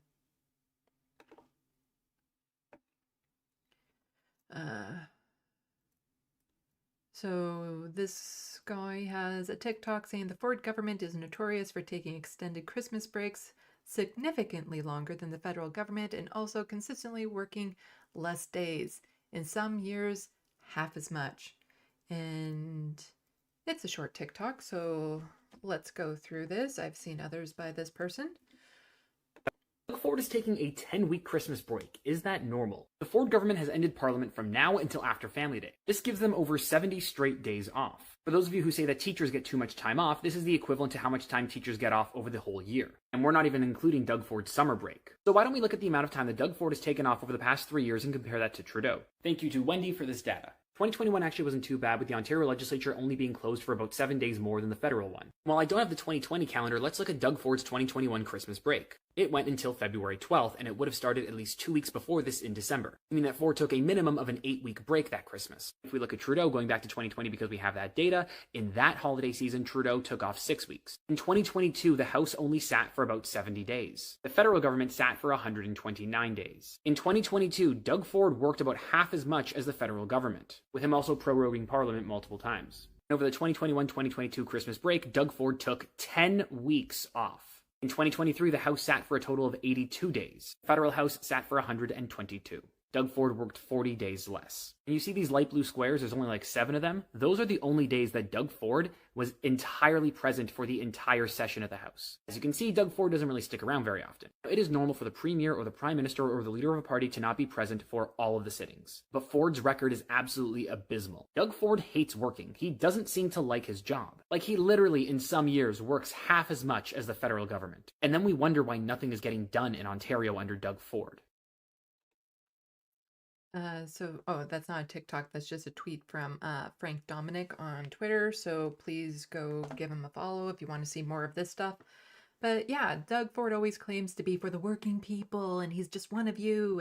And he comes across all folksies and stuff because he likes to use like friends, like you're all my friends and stuff of that sort. And people buy into it. And it's the same that Pierre Poilievre is doing right now, selling himself as just another average person, when both of these people are millionaires. They've lived charmed lives. They come from backgrounds of families that have been involved in politics. They've always had a leg up type thing. But Doug Ford will complain about other people not wanting to work enough or other people having too much time off. I'm sure he has said it about Justin Trudeau. And yet, we've had memes of Doug Ford. Like, where's Doug Ford? Because even during time of crisis, he's up at his cottage doing nothing. When people, like, during peaks of the pandemic, he was relaxing, having a vacation, staying away from the office.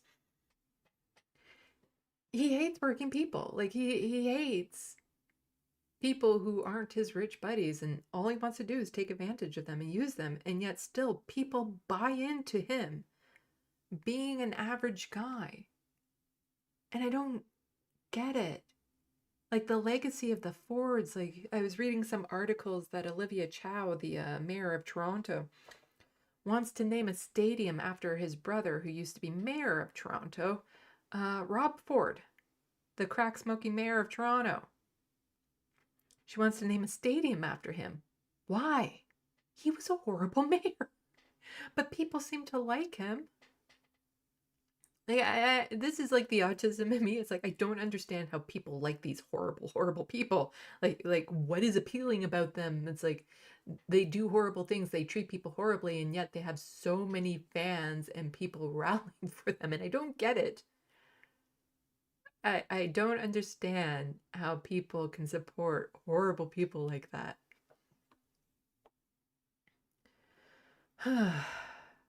But yeah, so how about some news about disabilities here in Canada? 8 million people, 27% of Canadians have at least one disability. Because not enough news is actually covered about, disabilities or talked about in any sort of mainstream media or news programs, even though the vast majority of people will be afflicted with at least one disability at some point in their life. The number of Canadians with at least one disability. Hi, Frodo. He's walking around. Hi. Sorry. I'll talk more about Frodo when I'm done this. The number of Canadians with at least one disability has doubled in 10 years, a reality that should push governments to help reduce barriers to accessibility, says the head of Human Rights Organization. A lot of these disabilities are coming out of COVID. The reactions that people were having to that has been quite detrimental. Statistics Canada shows data shows that 27% of people 15 and older, about 8 million Canadians, reported having at least one disability in 2022, about twice the percentage of people who reported a disability 10 years ago. Some of that could have been underreporting as well.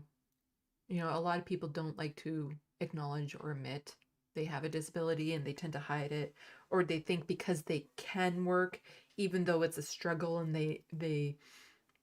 they're hanging on by a thread, that since they're still able to do that, then that means that they can't be disabled, when in actuality you can and still hold down a job. It's just sometimes you need different accommodations and stuff, or it's just harder. So at least 8 million Canadians have a disability, and we are still excluded, not able to, this is coming from Heather, a national chair of the Council of Canadians with Disabilities. So at least 8 million Canadians have a disability, and we are still excluded, not able to join with families and be part of the Canadian experience because of environment, because of attitudes, and because of the way the system is set up to ensure there's no success or little success. She said, one of the millions of Canadians with disabilities, 72% reported having encountered some form of barrier to accessibility within the last year. 60% of the 8 million said they had experienced barriers navigating indoor and outdoor public spaces. She describes herself as having very low vision and she said much needs to be done to ensure everyone can navigate public spaces. For example, when she recently attended conference on disabilities in Ottawa, she was unable to use the hotel elevators. The buttons did not have raised lettering or braille, and the riders were altered by flashing lights when an elevator became alerted. They were alerted by flashing lights when an elevator became available, leaving her unable to know when a cabin arrived. Inside the elevator, its sound system was so muffled she could not hear what floor she was on. I couldn't even get up an elevator in 2023, she said. That's what people need to understand. We have the ability, we want to live our lives, but we're somehow still separate. So 2022 marks the first time Statistic Canada National Surveys includes questions on barriers to accessibility. An analyst with the agency and manager of the Canadian Survey on Disability said in an interview. The survey, she added, asked people about 27 different types of barriers, including entrances, lighting, sound levels, public sidewalks, among others.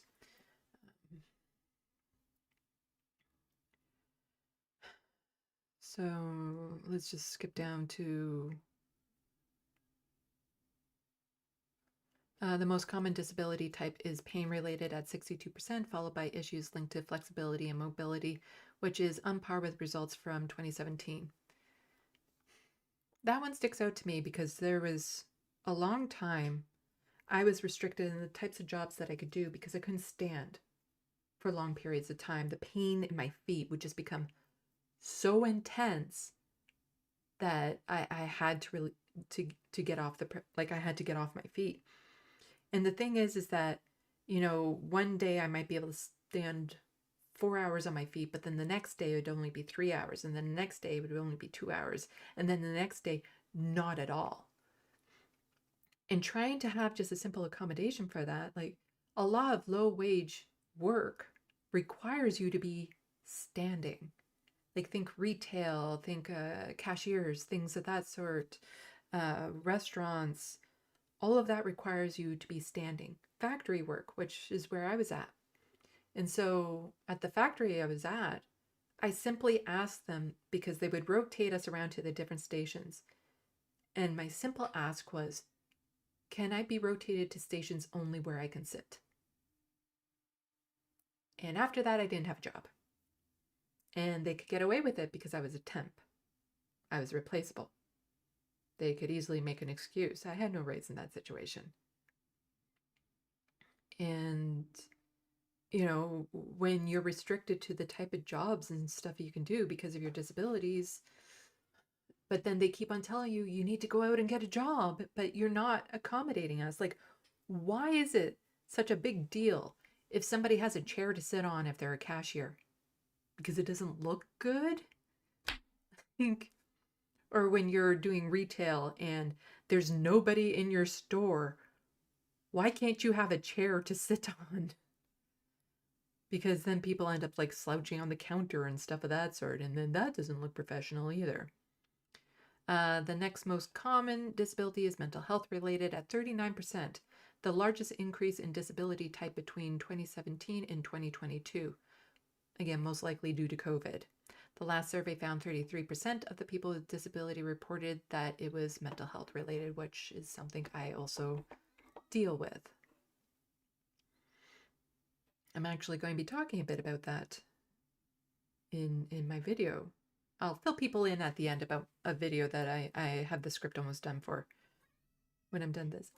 Frodo's in here and he cried at me. Are you okay, Frodo? I need to check to see if he needs food, because if there's no food in the dish and he's crying for food and he's so skinny, I need to make sure he has food. So what I'm going to do is take a brief break. I'm going to show the Letter Hacks ad. And when you're watching it, just remember today is his birthday. So wherever you follow him on social media, go and wish the Letter Hack a very happy birthday. Hi there, I'm the Letter Hack, the cartoonist for the left. Are you sick and tired of hearing the news reported by overpaid shills for capitalism? Have you had enough of being lied to by corporate-funded cable news hosts? Then you're probably looking for an alternative to legacy and mainstream media. Well, so am I. And believe you me, there are plenty of other voices on the left doing good work speaking truth to power. Every week I use my platform to promote them in order to make sure you know that you have options when it comes to listener-supported podcasts, newsletters, articles, and media activism. But there's a catch. I'm an artist and a big nerd, so whether I'm interviewing a guest or showcasing a particular indie news outlet, there's always art involved. So, if you're desperate for a change in who you get your news commentary from, and you're a fan of pop culture, comics, and art in general, check out youtube.com/theletterhack, Live streams are every Monday night, 9:30 p.m. Eastern, but I'm creating more content all the time, so hit subscribe to make sure you get notified. Don't miss out. After all, the need for independently funded left-wing media isn't going anywhere, which means there's plenty of work still to do. So come hang out, watch me draw for a while, and learn about alternatives to the mainstream. That's youtube.com/theletterhack. And we're back with a Frodo. Say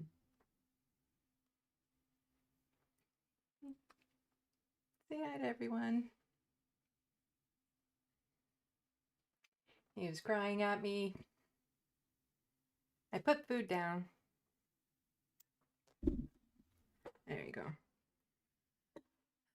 Yeah, I'll talk more about him when I'm done all of this. Like, I hope something smells a bit off now that I held him. I'll have to check that out later. I hope people are finding this like interesting. I'm trying to find like a good mix of like news talk and add my own commentary in and stuff of that sort.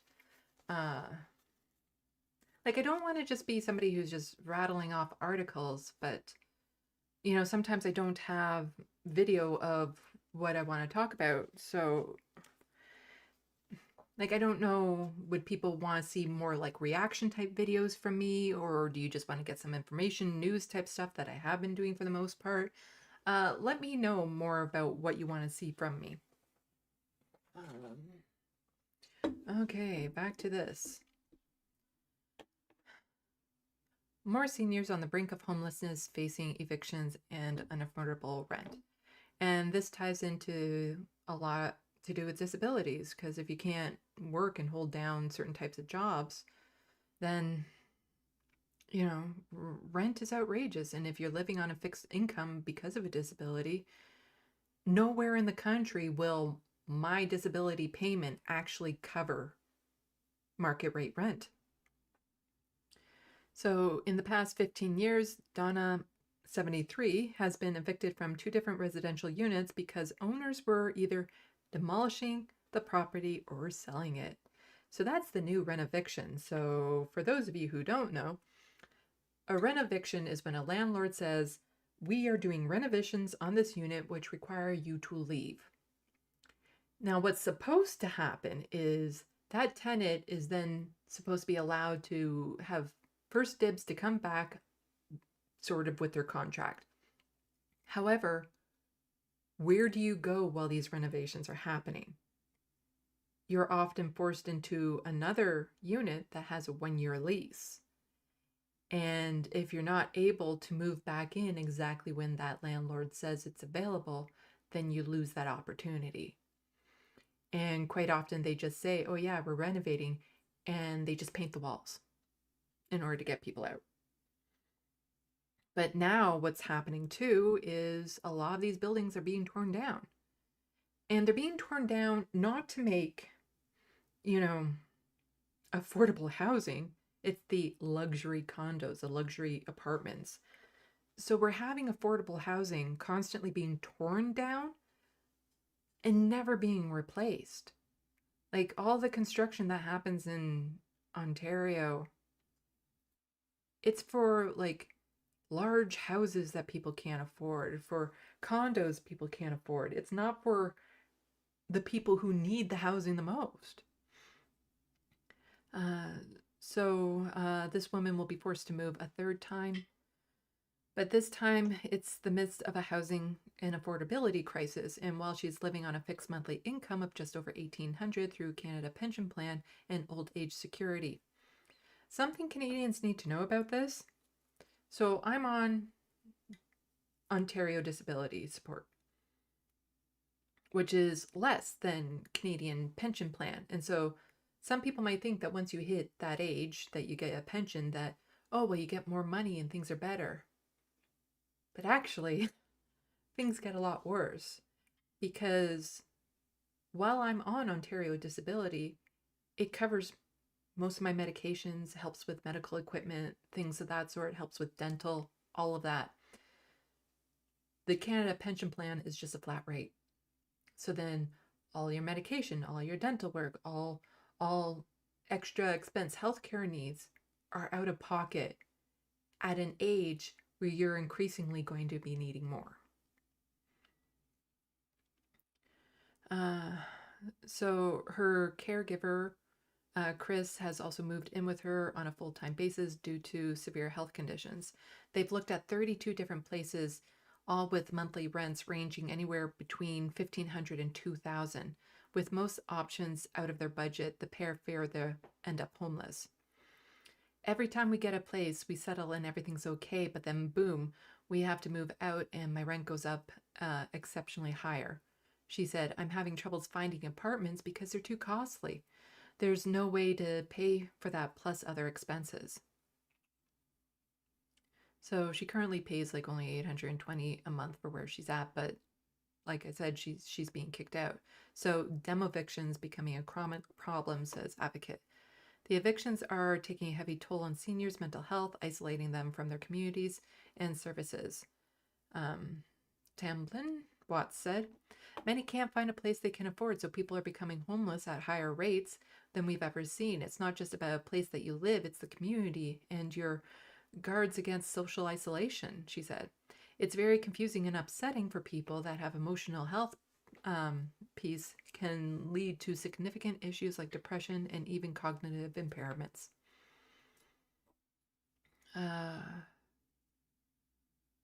Yeah, so this poor woman is just running out of options, and you know, she has possessions, she has pets. Where does she go if she can't find an apartment that is affordable? Okay, how are we for time?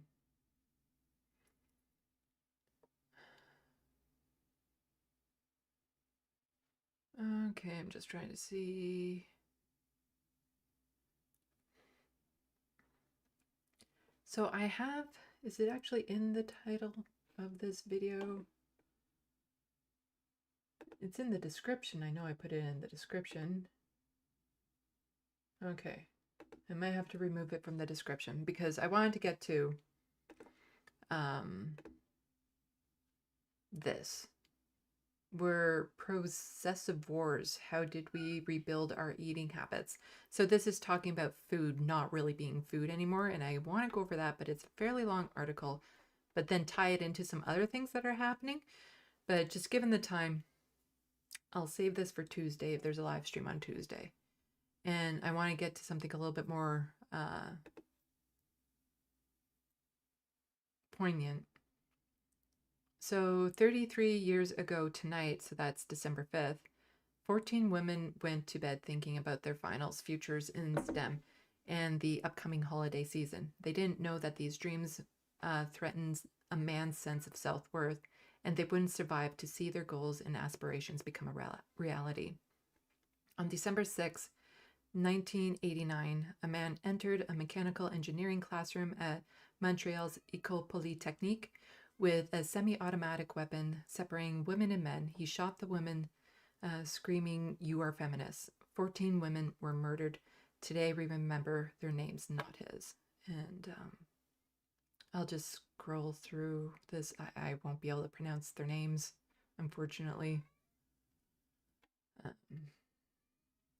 But this was, you know, people keep on thinking Canada is free from gun crime and all this sort of stuff, but we've never been free from it, or misogyny. And this was back in 1989, and it was an attack against women just trying to live their lives and have a job. And accounts of what happened are just horrific of what this man did.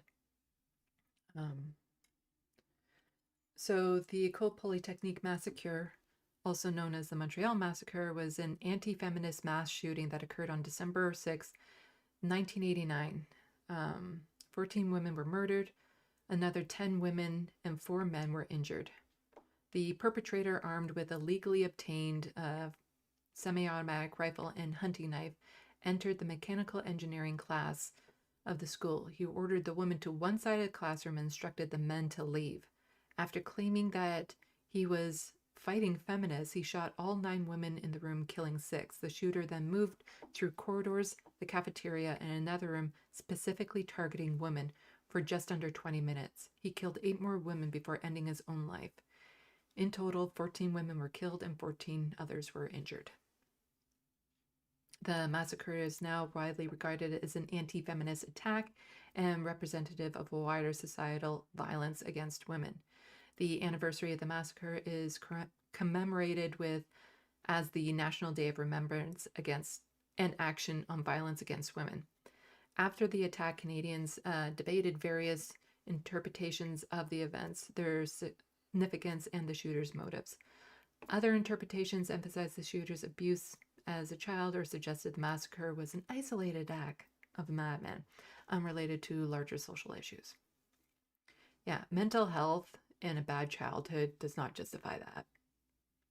The incident led to more stringent gun control laws in Canada and increased action to end violence against women. It also resulted in changes in emergency service protocols to shootings, including immediate active intervention by police. These changes were later credited with minimizing casualties during incidents in Montreal and elsewhere. The massacre remained the deadliest mass shooting in Canada until 2020 Nova Scotia attack over 30 years later. It gets scary right now seeing this kind of resurgent in right-wing media of anti-feminism, misogyny, coming back to light, because it's always been a problem. It's always been a severe problem. And I worry attacks like this against women or people they perceive to be women will increase because they aren't doing what they're supposed to. They aren't following the societal rules that are laid out for them to do.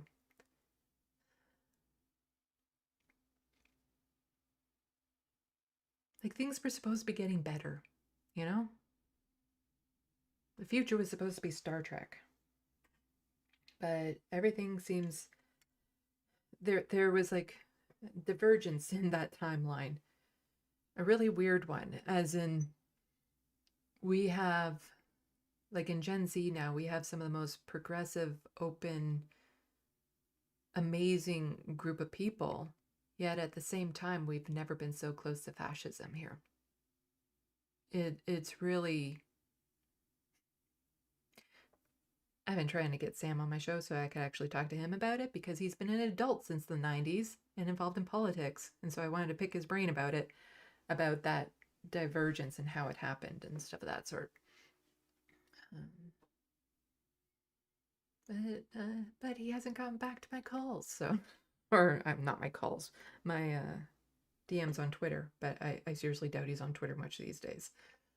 So I might try again in a few months, because I think it's a really important and valuable conversation to have, trying to figure out like what went wrong, because back in the 90s there was just this sense, like, I think in part because of like Star Trek The Next Generation, that we had this magical future awaiting us, and the invention of the internet and how that took off and all these other breakthroughs, and then the media in the 90s with the effects becoming so real, like in the Matrix and things of that sort. It's like we could visualize this amazing future we were about to have, and then everything fell apart.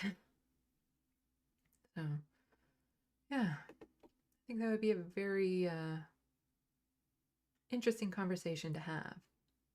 But more in Canadian news, Alberta, that's a province here in Canada. You know what time of year it is? It's not quite winter. That's on the 21st we get winter. But it's close. It's kind of like winter season here in Canada. And Canada is a cold country.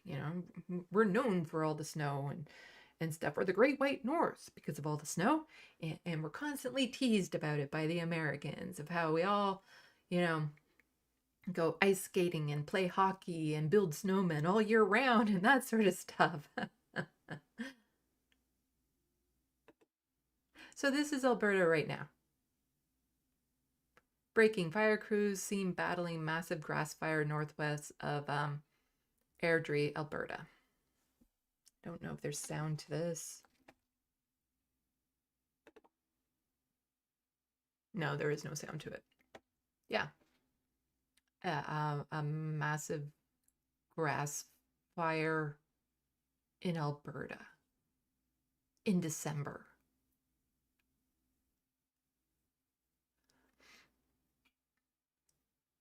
The world is on fire. This shouldn't be happening. And so the breakdown, if you want to stay in tune with Alberta politics specifically, the breakdown AB on Twitter, amazing people to follow. Smith, so Danielle Smith, the Premier of Alberta, is on a taxpayer-funded vacation. You know, it's funny how conservatives are always on vacation, especially during times of crises. Selling oil and gas at a climate change conference as her province is literally on fire in December. Berta, ain't no other Berta like it. Yeah. And this has been a trend that has been going on for a while, because I don't think many of you may recall, Calgary had the Olympics. No, it wasn't Calgary. I mean, Vancouver. BC, there was Olympics, Winter Olympics. Canada's mild climate leaves Winter Olympics short of snow. Yeah, back in 2010, they had to ship snow, make snow, fly snow, try to make snow for the Winter Olympics here in Canada.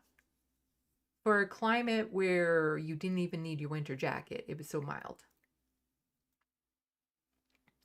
I would imagine in another couple cycles of the Winter Olympics, there will be no more Winter Olympics, because where? You know, only the highest elevations where athletes can't perform properly due to a lack of oxygen. Like, it is, there will be no reliable place to have the Winter Olympics anymore. I'm a winter person. I love the snow. I've always loved winter growing up and stuff. And, you know, as a kid, you never thought, even with this threat of climate change and stuff, that in my lifetime here in Canada, there might not be winters anymore. And to happen so fast. Because, you know, our entire ecosystem relies on winter. The trees hibernate, the animals hibernate. You know, like, the winters are going to warm up. That doesn't mean the trees are going to keep their leaves. And they hibernate over the winter so that they're stronger come the next seasons, because when they're forced awake from their hibernation because of the warm weather, they're not as strong come the spring and summer. And there's been so many storms, downbursts, and things of that sort that have happened, that I constantly see trees just getting demolished because they're so weakened. It wasn't like this when I was a kid. I wasn't seeing this level of destruction almost every year. Like, streets that I go down in town have lost half their trees. The animals that hibernate, that are forced out of hibernation, but the vegetation isn't there, so what do they eat? And then, you know, it can cause a collapse. Or, you know, the spring thaw of the snow and the water that would bring to the rivers and the creeks aren't even happening anymore. And so a lot of those are drying up.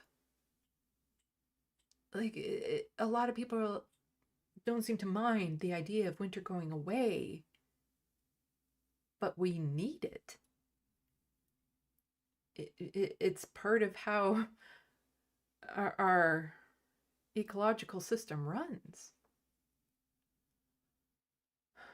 Let's see.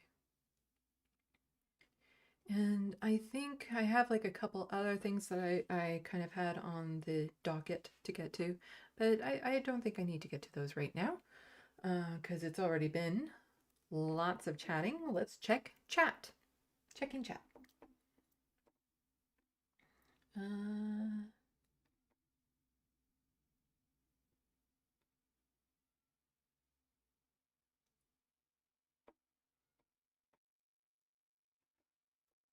So people saying happy birthday to the letter hack. He's not watching, but you know, happy birthday to him.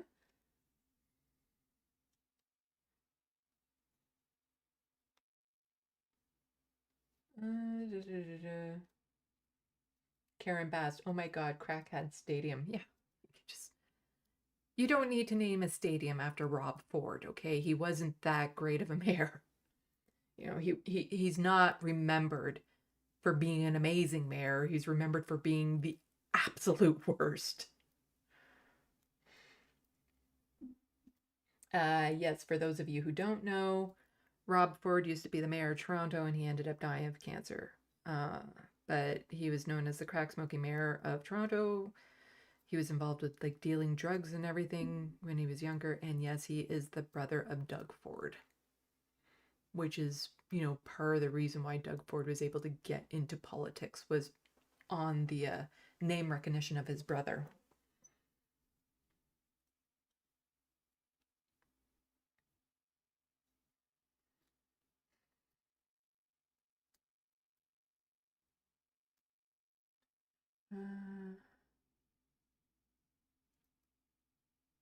So Morbius Dragon, I fractured my spine in lower lumbar back in 97, and people have said to me that they don't believe that I'm hurt. Yeah. So many disabilities are not, you know, immediately apparent to a lot of people, so they just assume you don't have them, or that you're able to live a perfectly fine life, or they see you walk across the room, so obviously it's not that bad. So many people don't understand what it's like to have a disability and how much, you know, I wish I didn't. You know, I wish, like, I want to say I wish I could handle, like, hold down a 9-to-5 job, but there isn't a single 9-to-5 job I'd probably want. Like, I wish I could do this job without the constant struggles that I have.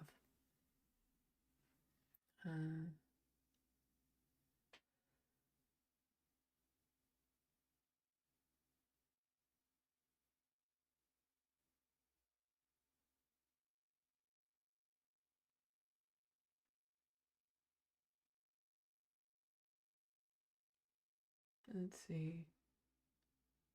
Grand Theft Autobot. If this is Star Trek, we're in the mirror universe. Uh-huh.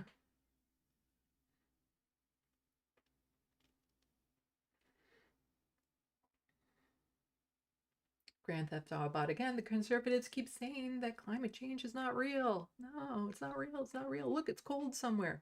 Somebody once described it in a really good way about climate change, because it's like, well, the world hasn't, you know, the average temperature hasn't gone up that much, so what's the big deal? Because we're seeing these wild fluctuations and stuff still. And it's like, you know, you can have an average body temperature if your feet are in a block of ice and your head is on fire, but you're going to die. Like, it's just like those kind of balance each other out to give you that average temperature. So, you know, we're going to have these extreme colds, these extreme heat, but on an overall average, it's going up. And it's so chaotic as the systems are trying to find a new balance with everything. Watching a video that there might be a Arctic Circle collapse, a really bad one this winter, which will cause like absolutely bone-chilling temperatures to suddenly hit in different areas. Like, the good thing is they don't tend to last that long, but they can also be very unpredictable. Morbius Dragon, I'm hoping we get a blizzard here in Pennsylvania this year. Do you guys get snow in Pennsylvania? I don't know where it is. I know the state name. I don't know where it is. Cyan Doodles, I miss Jack Layton. No, he kept the NDP together, for what it's worth. Okay. So, for the people who joined the conversation a little bit later, wanted to let you know that I am actually now working on my video about my time at TYT. I have the script almost done. I was kind of inspired to get it all together after seeing Jeff's video about his time there. And as I've been typing out everything that happened, it's one of those things, like once you actually see it in front of you, it's like, oh, okay, so it wasn't all my fault. Like at the time, it's like, well, my videos just aren't doing that well or something like that. But then when you see it just laid out so plainly as to what happened, it's like, no, there were problems, there were issues that led to that. And, you know, behind the scenes stuff. I'm not going to name names, but I am going to tell what happened, like what my experience was. That's the thing. This is only going to be my experience. Other people there will have completely different experiences. Some of them will be quite good. And even in the midst of a lot of the stress and tough times I was going through with them, I was still having good times as well. Like I still loved my job at Rebel HQ. So it wasn't like it's all completely bad. But I think there's some important lessons in there about how contract workers are just chewed up and spit out. Also, what it's like being autistic while trying to navigate corporations, capitalist corporations, or, well, not even just that, just trying to navigate a workplace with people and how difficult that can be. So I think there's like important lessons and things that people can relate to in that, and just, you know, hopefully people can learn from my experiences, especially contract workers. So hopefully they don't face the same hurdles that I did. So I have the script mostly done. I won't be working on it again tonight because after I'm done stream, I just tend to want to unwind. So I'll probably be working on it tomorrow and getting it smoothed out. It depends on when that's done as to if I'll record it tomorrow. If not, I'm recording it Tuesday first thing. Most likely it will be Tuesday first thing. I don't know if it will be done on time for my regular live stream time on Tuesday. Like, it shouldn't take too long to edit because I'm not adding in a lot of things. Like the video that I posted last Tuesday with all the different video cuts and edits into that took a long time, like putting all of that together. But since this video is primarily just me talking, it shouldn't take that long, but it's already 7 pages long. So, but keep in mind a page read is only about 3 minutes. Like a page of dialogue is only 3 minutes or so. So even though it looks like it's long, it probably won't end up being long. But then again, I'm not exactly known for short videos. So that should be interesting. And I'll be interested to hear other people's feedback on it, to just kind of get a better grasp of figuring out what happened. Like, where did I go wrong? Where was there the lack of communication and stuff? Because yeah, mine and Jeff's, because I've talked to Jeff behind the scenes, our experiences are drastically different. But in the end, there was a lot of similarities as well. So, and I know other people who have had short stints at Rebel HQ who might have stories a lot closer to mine. But, you know, when they tell you who they are, believe them. Jank says he's a proud capitalist. TYT is a corporation. To expect them to function anything other than that is just going to lead to disappointment, which it did with me. Yeah, I will be mentioning the mods in it too, near the end, because it all ties into, you know, what happened last spring and everything. So it will be quite the story. Hopefully I'm a better storyteller than story reader when it comes to the articles. I think I'm a pretty good storyteller. Make it a little bit more dynamic and stuff. So things with Frodo. Let's get this up. There's Frodo. He's eating, but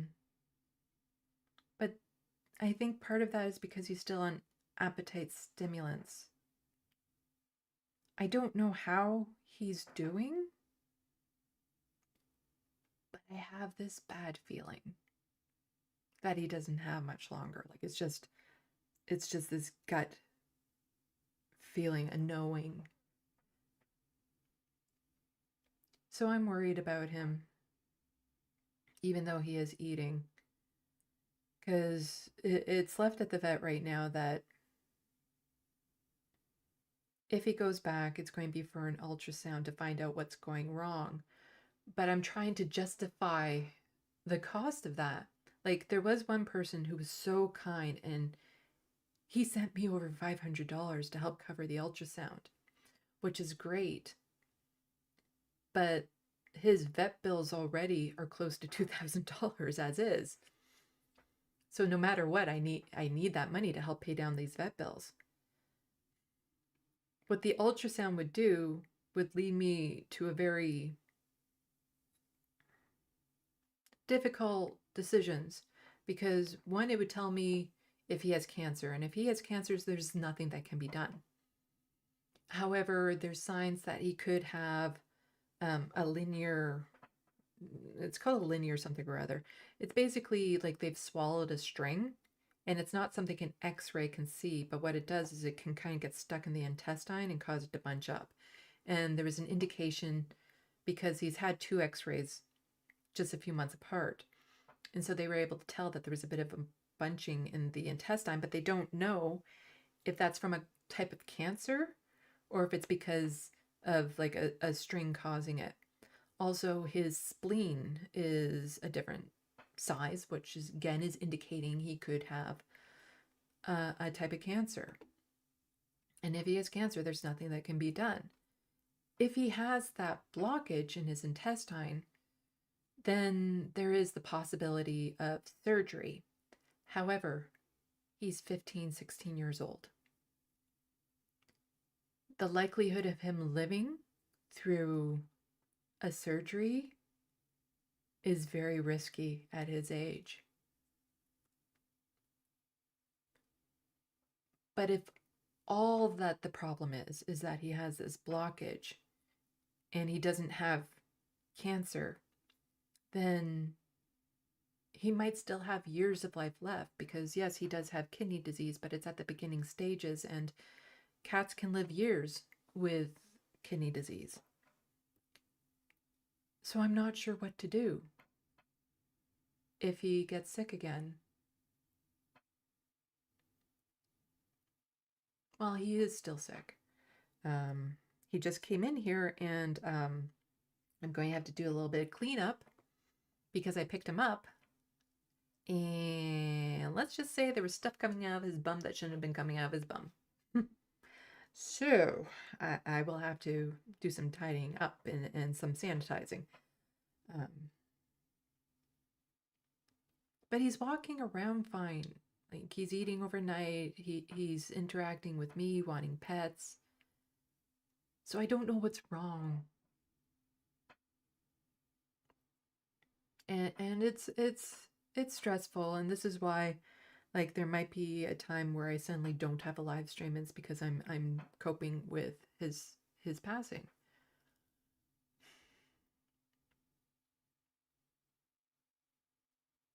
Just another year. You know, I want him in my life for another year, because I was really, really hoping to be in a better place by the time he left this world. And I know that when he does pass, I want to have his ashes. He'd be the first cat that I would do that for, because I've had so many different little fur babies, and I've loved them all very differently, and some of them very intensely. But I can't bear the thought of being separated from Frodo, even in that form.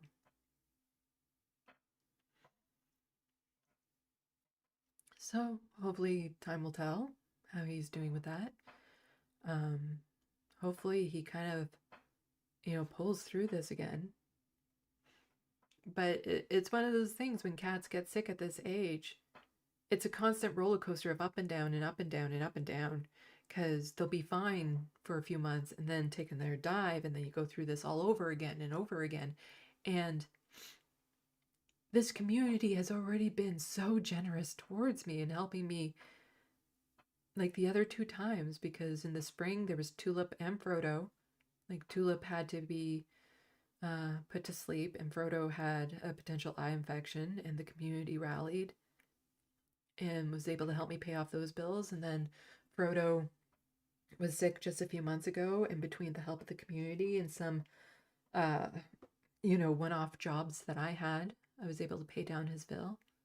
But I don't have any of these one-off jobs in the works right now. I don't have any of that income coming in. And there's only so much this very generous community can help me with, and I understand that. Because I know many of you in my community are very much in the same situation as me. So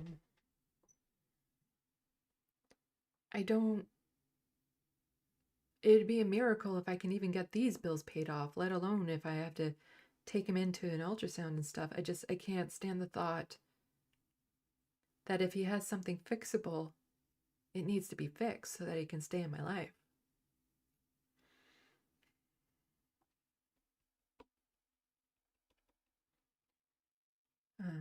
But just to show people, I think, yeah. These were the vet bills that he recently had. So this one was for the initial trip to the vet. I think it's that one. Yeah, initial trip to the vet, the x-ray, blood work, and all that sort of stuff. And that bill alone was $1,200. Then this is for the medication, the subdermal fluids that they gave him and everything. And then this one was because he hadn't eaten or drank anything for almost 3 days at that point. And so I had to take him in to just get IV fluids and a boost to his system for the day in hopes that it would encourage him to start eating again, and it seemed to have worked. So if people are able to help, and I always hate being in this situation.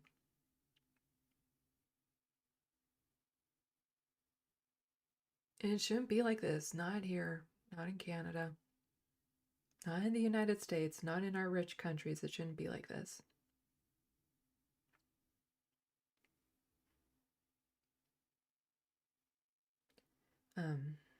But I have the PayPal link in the description box below. And if you're Canadian, you can send an e-transfer to SandeeLovas at gmail.com, which is also linked below. For some reason, when people send through PayPal, it doesn't always let me send a personal message to them. And I don't know of a way of sending a personal message to people who send an e-transfer, because all I see is a name. I don't get an email. I don't get an option to send a message back. But I want to let everyone know who does help out that I truly, truly appreciate any bit of help that can be sent my way. And I wish that I can thank everyone personally, but the way the systems are made up, I can't do that. And also, I need to still write it up. I need to write up a form in honor of the person who sent me over $500. I'm going to be picking a random person who lives with poverty to do a portrait at no cost to them, a portrait of a pet or person at no cost to them. I just need to write up a form that I'll post on Twitter with the alt text and everything, just kind of explaining how to be part of the random draw type thing. There are still some baseline requirements like a Canadian shipping address, because these portraits still cost me. So the $500 covers the cost of like labor and stuff of that sort, but the shipping and stuff like that is still coming kind of out of pocket for me. So ideally a Canadian shipping address, unless they're American and they're able to cover the shipping. You know, a proper quality picture, the willingness to be able to, you know, have their name attached to that so that I can put it on the webpage to encourage other people to donate, because I have that option on my webpage for people to just donate towards these portraits. So I still need to get that form written up, and I'll post it to Twitter. And like I said, it will be random. I'm basically going to write all the names down, tear it up on pieces of paper, and do a draw, because I want it to be fair, random, who the person is. So that's where I am with all of that. But yeah, my mind has been on Frodo a lot lately, and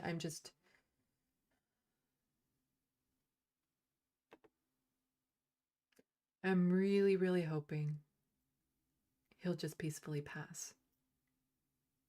I can't stand the thought of having to take him to the vet, because he is terrified of strangers. He is terrified of anything he's not familiar with. And I don't want him to pass away in an environment he's not comfortable in. So I just really, really hope he passes quickly here.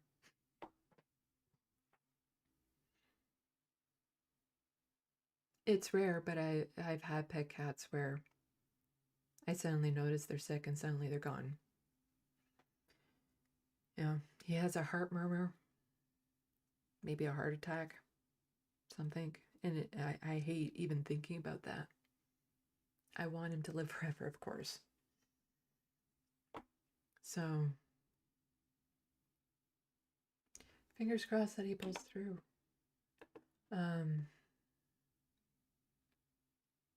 But I'll read some of the chats, and then we can wrap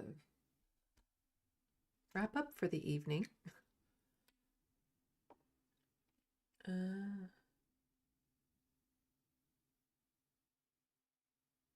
Jack Layton OD'd. Oh, for those of you who don't know, Jack Layton passed away from cancer, and he was the leader of the NDP.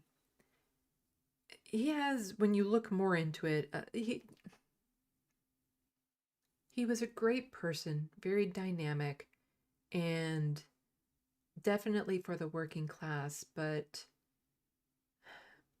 he also brought the NDP a little bit more central than where it was.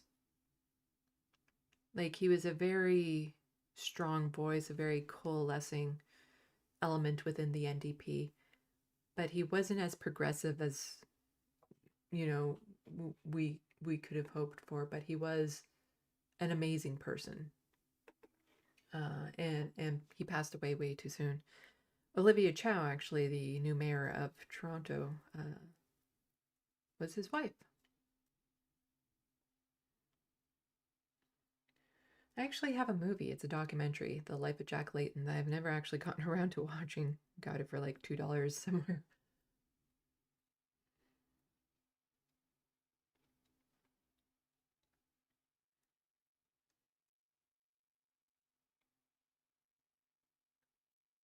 Looney Tunes and Bad Lefty. I see you're looking forward to my video about TYT. Yeah, I don't know. I think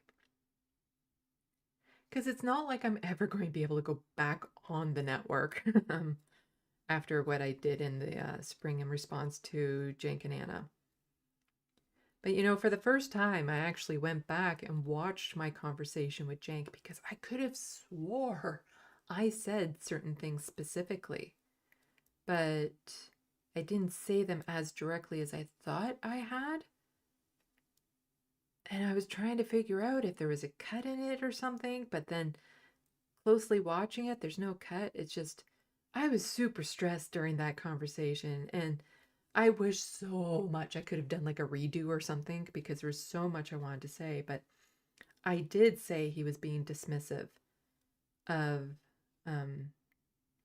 part of his LGBTQ audience. But what I meant to say was he was losing them, because I know a lot of queer folks that have stopped watching TYT because of their attitudes. And I thought where he was very dismissive of the number of people who were in my situation, you know, assigned female at birth, but not identifying as a woman. I thought that was closer to the end, but it wasn't, because I remember looking at the clock and I wanted to challenge him on that, but we only had like less than 14 minutes to talk. So like, how much do you get in that time? It was super frustrating, and first time talking to him, super nervous, because again, it's like I'd only been with TYT for a couple months, so I was still kind of like, I don't know, starstruck, because I had admired him before, and you know, I didn't know what to expect. And for me, doing things for the first time can be quite overwhelming. Like, I have this joke that I don't think I've been too public with when it comes to Majority Report, but it's like, if the crew at the Majority Report knew what I went through mentally after a phone call I did to them when I was first trying to do these phone calls, if they knew the backlash and everything I went through mentally afterwards, they would have hired an assassin to kill my phone line. Because it was really bad, the mental backlash I would get from those. It doesn't happen, like, I still get super nervous and everything calling into the show, but I'm much, much better, and it's just an exposure thing, a practice thing. And so as much as I wanted to go on one of the main shows of the network, there's a good chance I wouldn't have done a good job right away. But one would have hoped that a progressive network, people would be understanding and patient, and you know, it would take time to like, I appreciate all of you so much for being here through these live streams as I'm like trying to figure out my footing with it, because I hope they're improving. I want to get away from like the article reading that I'm doing so much, but there's just like so much information that I feel like people are missing in this country, especially. And find out, like, do I do more reaction type content, or are people happier with this actually just being more of like a news thing as opposed to a reactionary thing? Like, I'd love to get more feedback on what people would love to see from this channel. But I appreciate all of you kind of being here through my,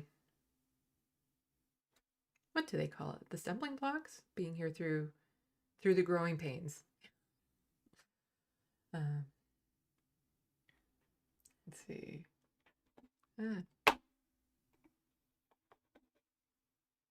have a wireless mouse that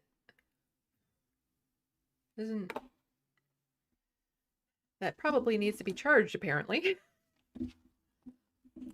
Let me just find its cord. I charged it not too long ago. Oh, here it is.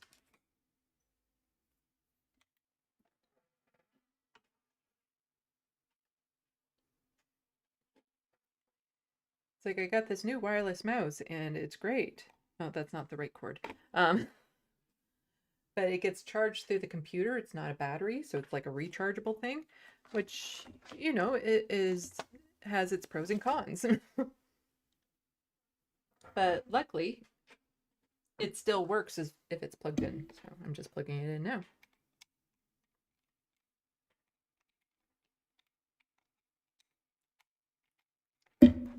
There, it's working again. Oh, thank you so much, FadeAwayX, for the $10. Keep up the great work. Wishing you the happiest of holidays. Oh, you too. Really appreciate that.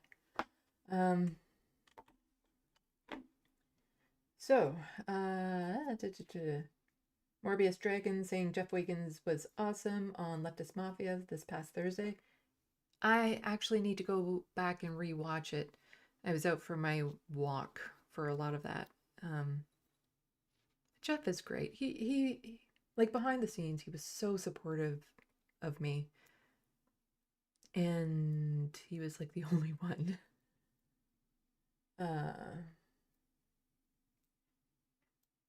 Zero PE. I'm so glad I left UIT. I have a lot less stress now. Jake has his pros and cons, you know.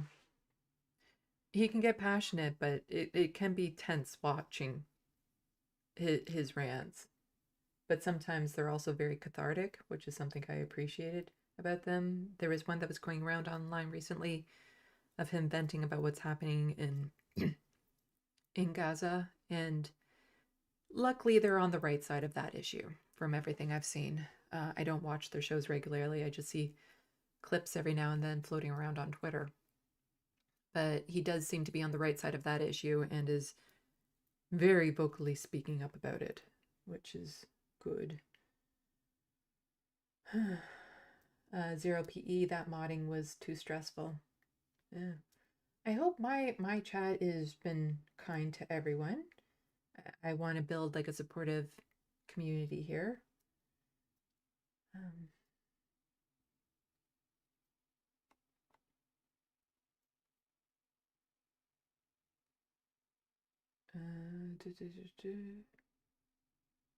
Zero PE, yeah, Jeff, what's awesome. I told Mike to have Sandy on too. Yeah, I'd love to go on Leftist Mafia. But I'm sure they have like a long list of people to get on there. Anti-corporatist Jeff, question mark. Jeff Wiggins. He has a YouTube page called We Gon Be Alright. So WEGONBE Alright. He used to be a contributor for Rebel HQ, like I was. He started before I did. And he would also sometimes guest appear on Rashard Ritchie's Indisputable. So he would guest co-host on that. He was on, I saw him guest co-host on, was it The Watch List or The Damage Report? One of them. He was also a guest co-host on, I think it was The Watch List. And just a couple months ago, he also left Rebel HQ and TYT.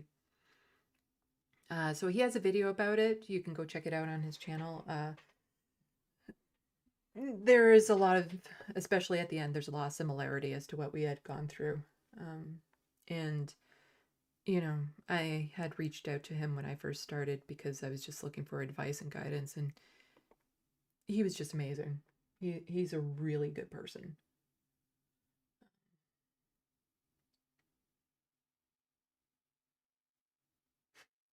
Looney Tunes at Zero PE. Same here. I don't like hosts screaming at you. The only exception is The Majority Report, ESVN, Matt Binder, Lance, the Leftist Mafia, and all these people. And on. Yeah, you just don't like Jink and Anna yelling at you. But they go overboard with it.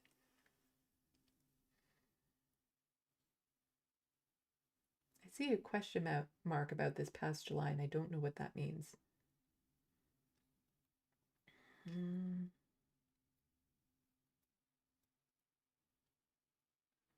Grand Theft Autobot. Try turning it off and on again. I think you mean the mouse.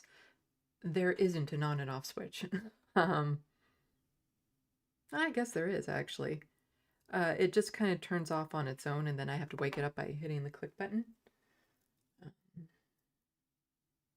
Looney Tunes 9000. Hoping the kitties didn't chew up the cords. Yeah, one of them chewed through the cord to my Blu-ray player.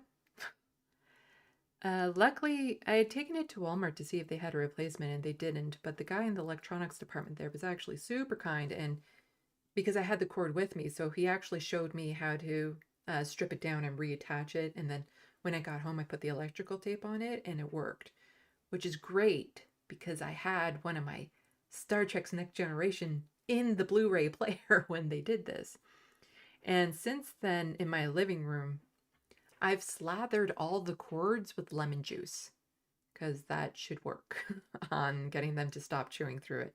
I just got to remember to like re-up that every now and then. I haven't done that to the cords in this room yet because when I'm not in here, they're not allowed in here. So I probably will end up slathering the cords here with lemon juice as well. Although I did see Lanier's reaction to I have a clothespin on the curtains to keep them shut above their pet tree, and he chews on it all the time, and I've been trying to get him to stop.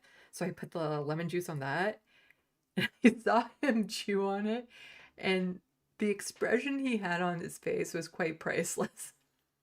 So the lemon juice is definitely not something he likes.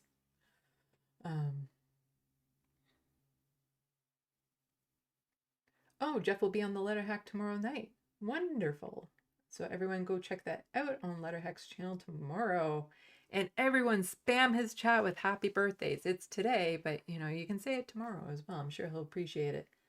He actually didn't have his challenge. The art challenge of drawing people on the left, which I did 3 years ago, which I found I still have my talent to draw, which reignited all that, and it was like the most profound moment in my life. I didn't see him do anything about that this year. Oh well. My skill in art has just continued to improve. I might take a couple weeks off in the near future to just focus on art. I just want to focus on art. Especially if Frodo is to pass away soon. I'm going to just take a bit of time away and focus on recovering from that.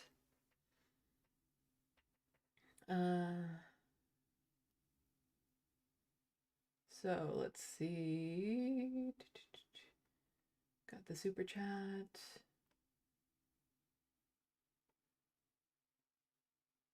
Karen Bass, his wife is now, yep, Olivia Chow was Jacqueline's wife.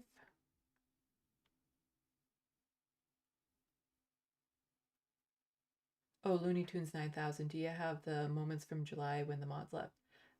Yes, I will be making note of the resignation letter, and it will be linked in the description box below the video. Of course, a shout out to the mods, both in here and in that video that I'm making.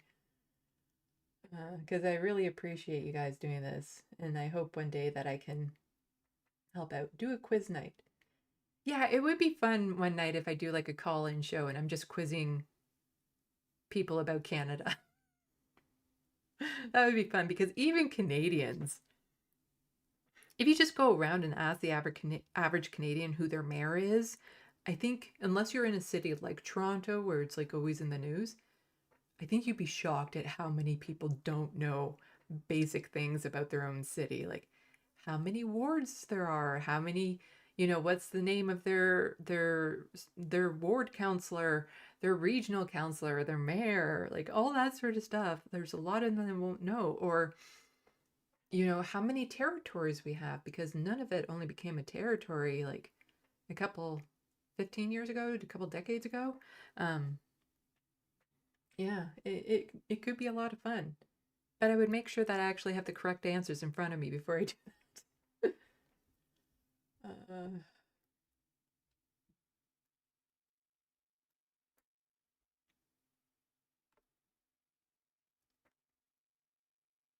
Yes, everyone, please hit the like and share button and subscribe if you haven't subscribed already. 1 like away from 40. Cool.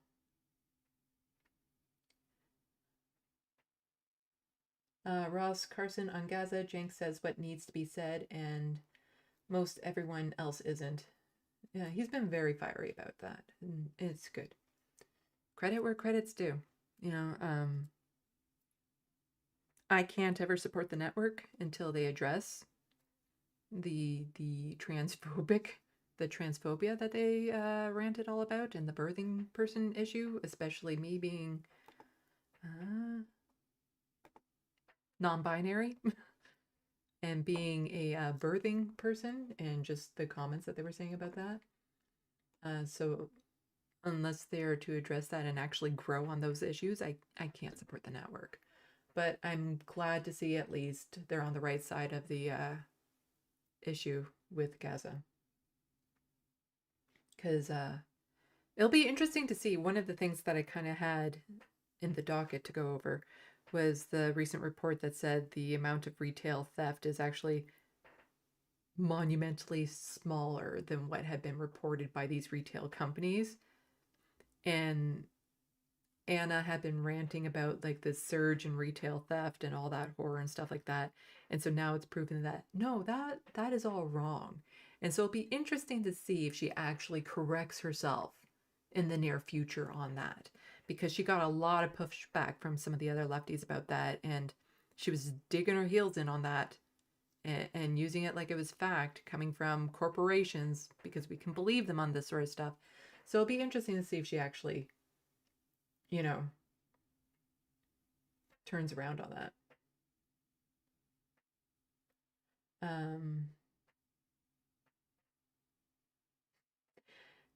Yes, to point out to Ross Cameron, the majority report also extraordinarily good on the issues with Israel and Palestine.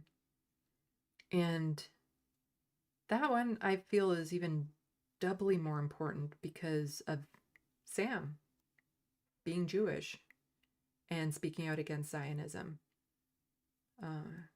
It's super important, and just some of the calls that they've taken in, some of the rants that they've done too, very, very important. Like it's been interesting. Like a lot of the lefty networks I watch have been right on these issues, but then there's these other kind of random people that have been so bad on this. Dave Pacman, for one, some of the hosts. So Cenk and Anna are good on this, but some of their hosts, darn it, what's his name? Ben Glebe. Horrible. Oh my God. Just some of the stuff he was saying about it. So bad. Like, just so bad. Yeah.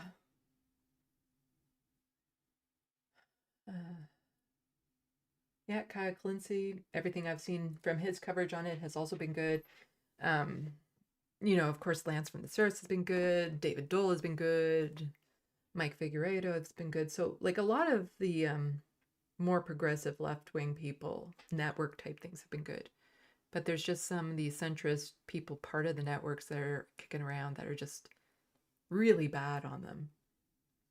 But, you know, it's been interesting to see the true colors of some of the politicians, some of the celebrities out there, and where they stand on this, because it's not hard to be on the right side of this issue.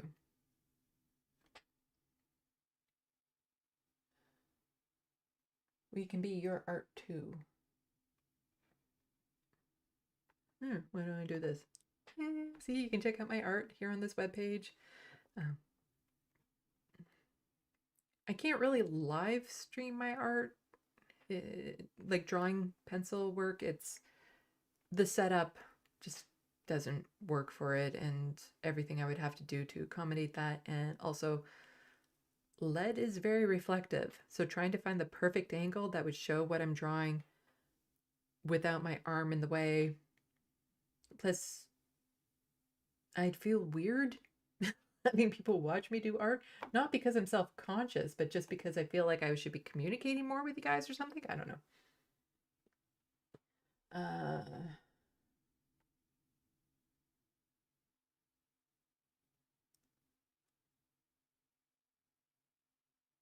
Fadeaway X, my mayor, is also my insurance broker, so that's easy to keep track of. Yeah, that would be a good way to remember. Like, you have a lot of small towns where there's only, like, you know, 75 people. You're going to know who the mayor is. But with, like, a mid-sized city like here, like in Canada, mine is a mid-sized city. You'd be amazed at how many people don't know who the mayor is. Or don't know anything. Like, even outside of, like, if you talk like Toronto and Hamilton, where you have like more high-profile mayors, okay, ask them the next question: who is their city ward councillor? And suddenly you'd be like, oh, okay, how many wards are in your city? You know, that sort of stuff. And then it gets a little bit more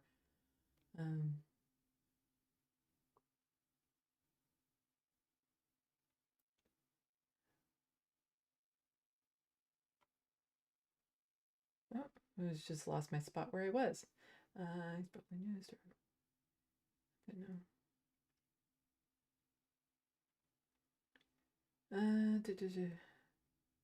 Canada's Amerification is sad, says Soul Life. Yep, that's the healthcare system for us. Bad Lefty, of course, Sandy. Looney Tunes does the actual modding, and you're just there to look pretty. You do look good.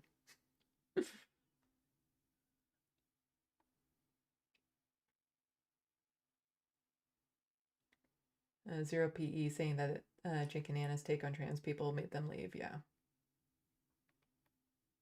Like, that one just hit me personally on so many levels. Like, the fact that I actually had the conversation with Jank about the term birthing people, and then seeing his reaction to it when it was brought up again and stuff. He knew better. He knew better.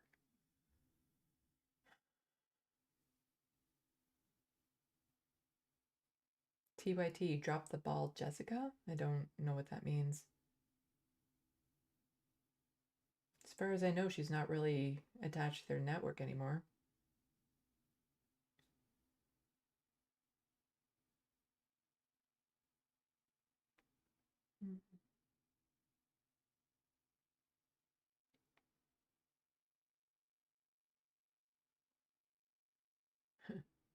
Ben Glebe, yeah.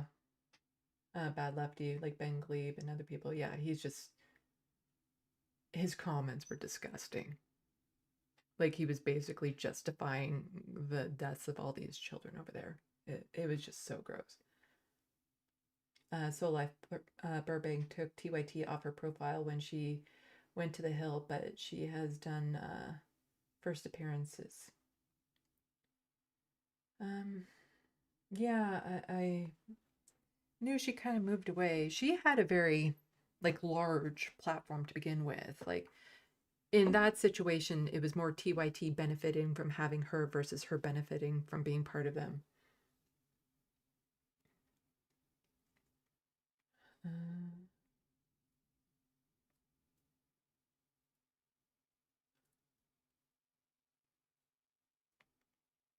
Okay. So I guess the Vanguard is on now, so people can go check them out. I don't really watch much of their content, so I can't say yay or nay towards them. I've just seen a couple interviews here and there, and they seem to be all right, but I don't make a call on them because I don't know them well enough. Like, there's only so much time in a day, so I don't know a lot of these other content creators.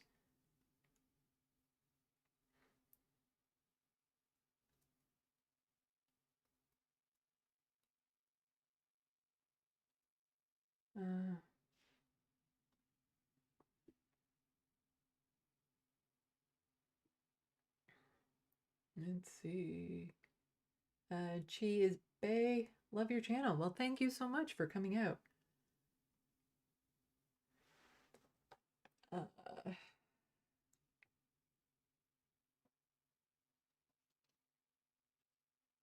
Soul Life TYT is passionately anti-trans sports. Yeah. Oh, and I still plan on doing a breakdown of Anna's appearance on the PBD podcast, specifically when she again was griping about birthing people. I'm going to be doing a reaction video to that at some point. It becomes one of those things that's so long after the fact. It's not like there's any like immediate necessity to get that done, but I do want to get that done. As I've been saying for like months now, the March for Children one I'm going to be getting done. So one thing at a time. I have the script almost done for the for my spilling the TYT. So I'll get that done.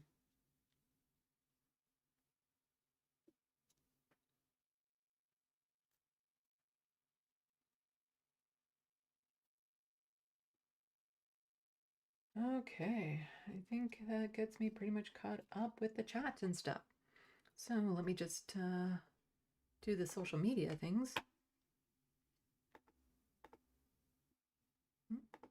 There we go. So you can become a patron.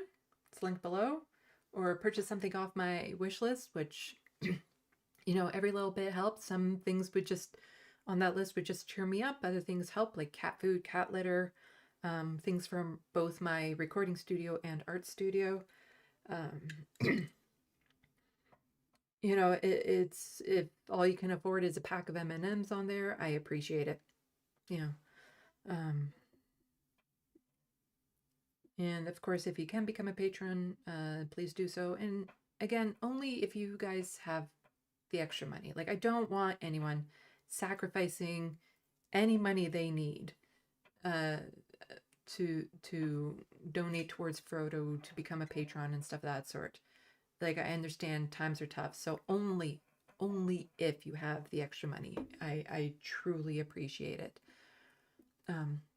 So you can find me on these social medias here. I gotta get used to like this mirrored image of where my hand and stuff is. Oh yeah, see the bracelet again? The cute little adorable bracelet that I'm wearing. It's a squirrel.